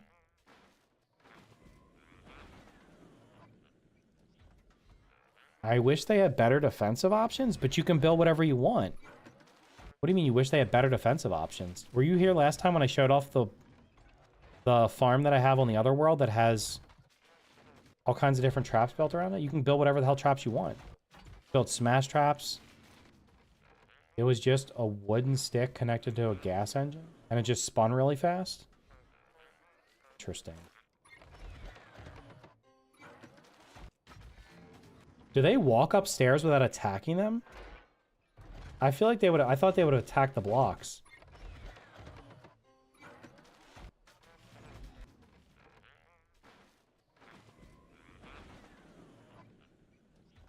Like, why would they walk up the stairs? You can't, unless you're saying you built on a plateau and they had to use the stairs to get up. I find if you use saws or drills, they realize it's hostile, but using stuff on bearings, they don't realize. I mean, if you have a saw on a bearing, if you have a saw or a drill on a, even if you just place them, they won't attack it. A flamethrower? Yeah, but robots are like, what's a flamethrower going to do to a robot? Is it going to melt them? Look at this awesome driving.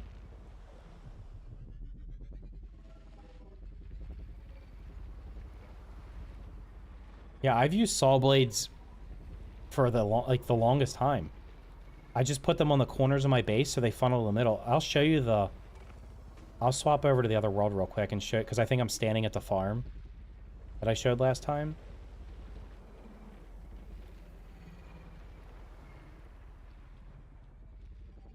So, did you build, like, on a plateau and they had to use the stairs to get up? Like, why would they walk up the stairs if they could just get to the farm? Because normally they'll just attack any walls that are available. Shit. It's closed. Like, they'll just start attacking the nearest walls.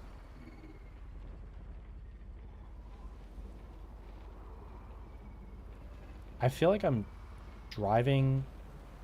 Look, I can't even brake, dude. Jesus Christ, I'm gonna have to get new brake pads.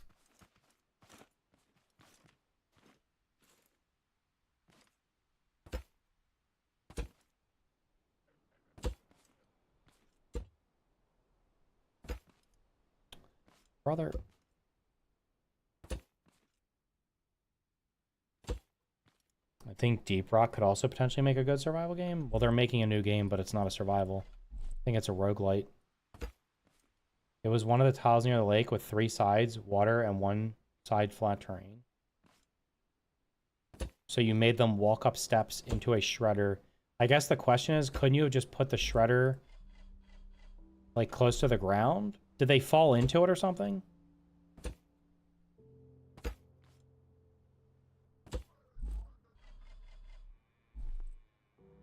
I bet I have another world that has a shit ton of scrap metal in it, and I could have just did this there.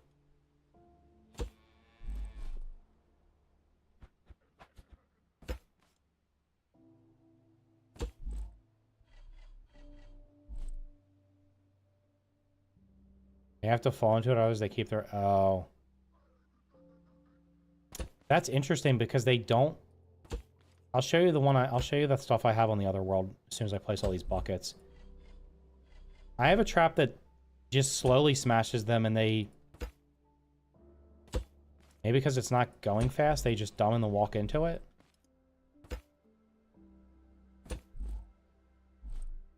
Okay, that wasn't too bad. Like one raid gives me 6 bots, which is times each bot. That's like 18 buckets. I could probably have the 3 levels. I only need 3 levels around this. Be good.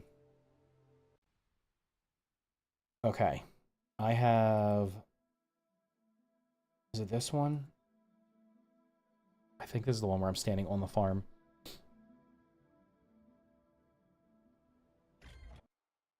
Yeah. Okay. So this one has... Could you do like a scooper or a launcher? I've tried launching them in the air. The farm bots were the only ones I could kill launching into the air. The other ones seem to just ragdoll and get up. Yeah, so like this base is a 4-sided base in like a pretty open area. These are on the sides because the bots will literally just not... If they come up from the sides, they will not attack the corners. They will funnel to the middle. This trap I've used in plenty of saves. This just comes down and smashes them. These also spin. The spin, I don't even know if it does anything extra, but I just do it. So they get smashed by that. This is what I was talking about. This one just slowly spins. And the bots will literally just walk into it and they get crushed.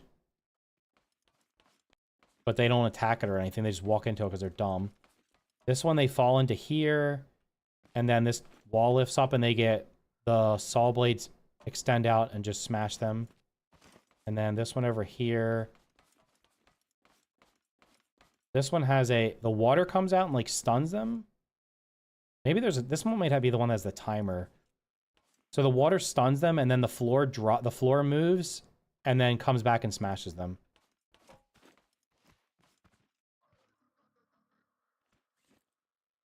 So like this, which one is this? This is the slow one. Like this thing will smash them. Now this is probably not, this is only going to be useful against hay bots and tote bots. A farm bot would probably start destroying shit. Also, when I first built this, I don't think the bots could actually break every block. Now they have a chance of breaking every block, so, but it still probably works. Yeah, this one lifts up and just saws them. And honestly, these are all manual. I could automate these things. Because this one goes down, turns on the water. The water will stun the hay bots. I'm not even sure if that... Yeah, there you go. The floor opens up, and then they just get smashed because they can't get out. And then this lifts up the sides. This lifts up everything so that I can extend these out. And then this collects all the hay bot spines. So then I can cycle them.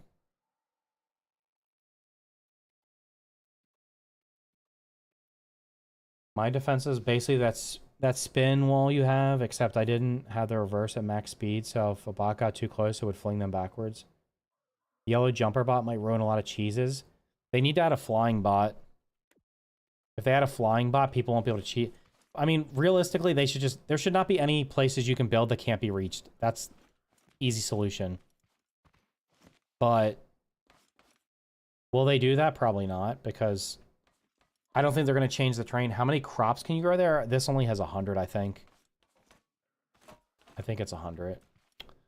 1, 2, 3, 4, 5, 10. Yeah, this is 100. This is 100. The other world has... It doesn't have defenses built around. The other world I have has 6,000, I think. I don't... 6,200 or something. A lot of survival games have cheeses where you can build in unreachable areas. You don't say. This game has that. Like there's a plateau in the beginning of every world you can build on, and I've found there's plenty of other plateaus. If you go to the little desert areas, there will usually be like a plateau that cannot be accessed without using like without either building up or using your lift to get up to the top of it. And the bots literally can't get up there, so they just stand at the bottom and AFK. But it doesn't even matter because you can just build on an island. Yeah, I mean, there's like there's people are gonna find a way to cheese everything. So hopefully they make... I don't care. I honestly don't care what anybody does. If you want to cheese the game, then go right ahead. I personally want them to add all these new bots, and I will do all the raids that are possible and see what happens. I just hope that the exploding things don't just destroy everything because that'll be silly.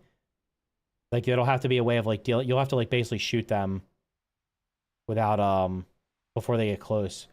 But the jumping ones, yeah, that could be an issue. Like, if you, like, the jumping ones could jump over anything. In Valheim, my friend and I mined out a huge chunk of the map, built a moat, put spike walls. The only real threat is the flyers. Yeah. So unless you get attacked by the drakes, or I guess, can the Mistlands ones attack you? I'm not sure. You're basically saved. So, all right, boys. I'm going to go to bed soon because I'm tired.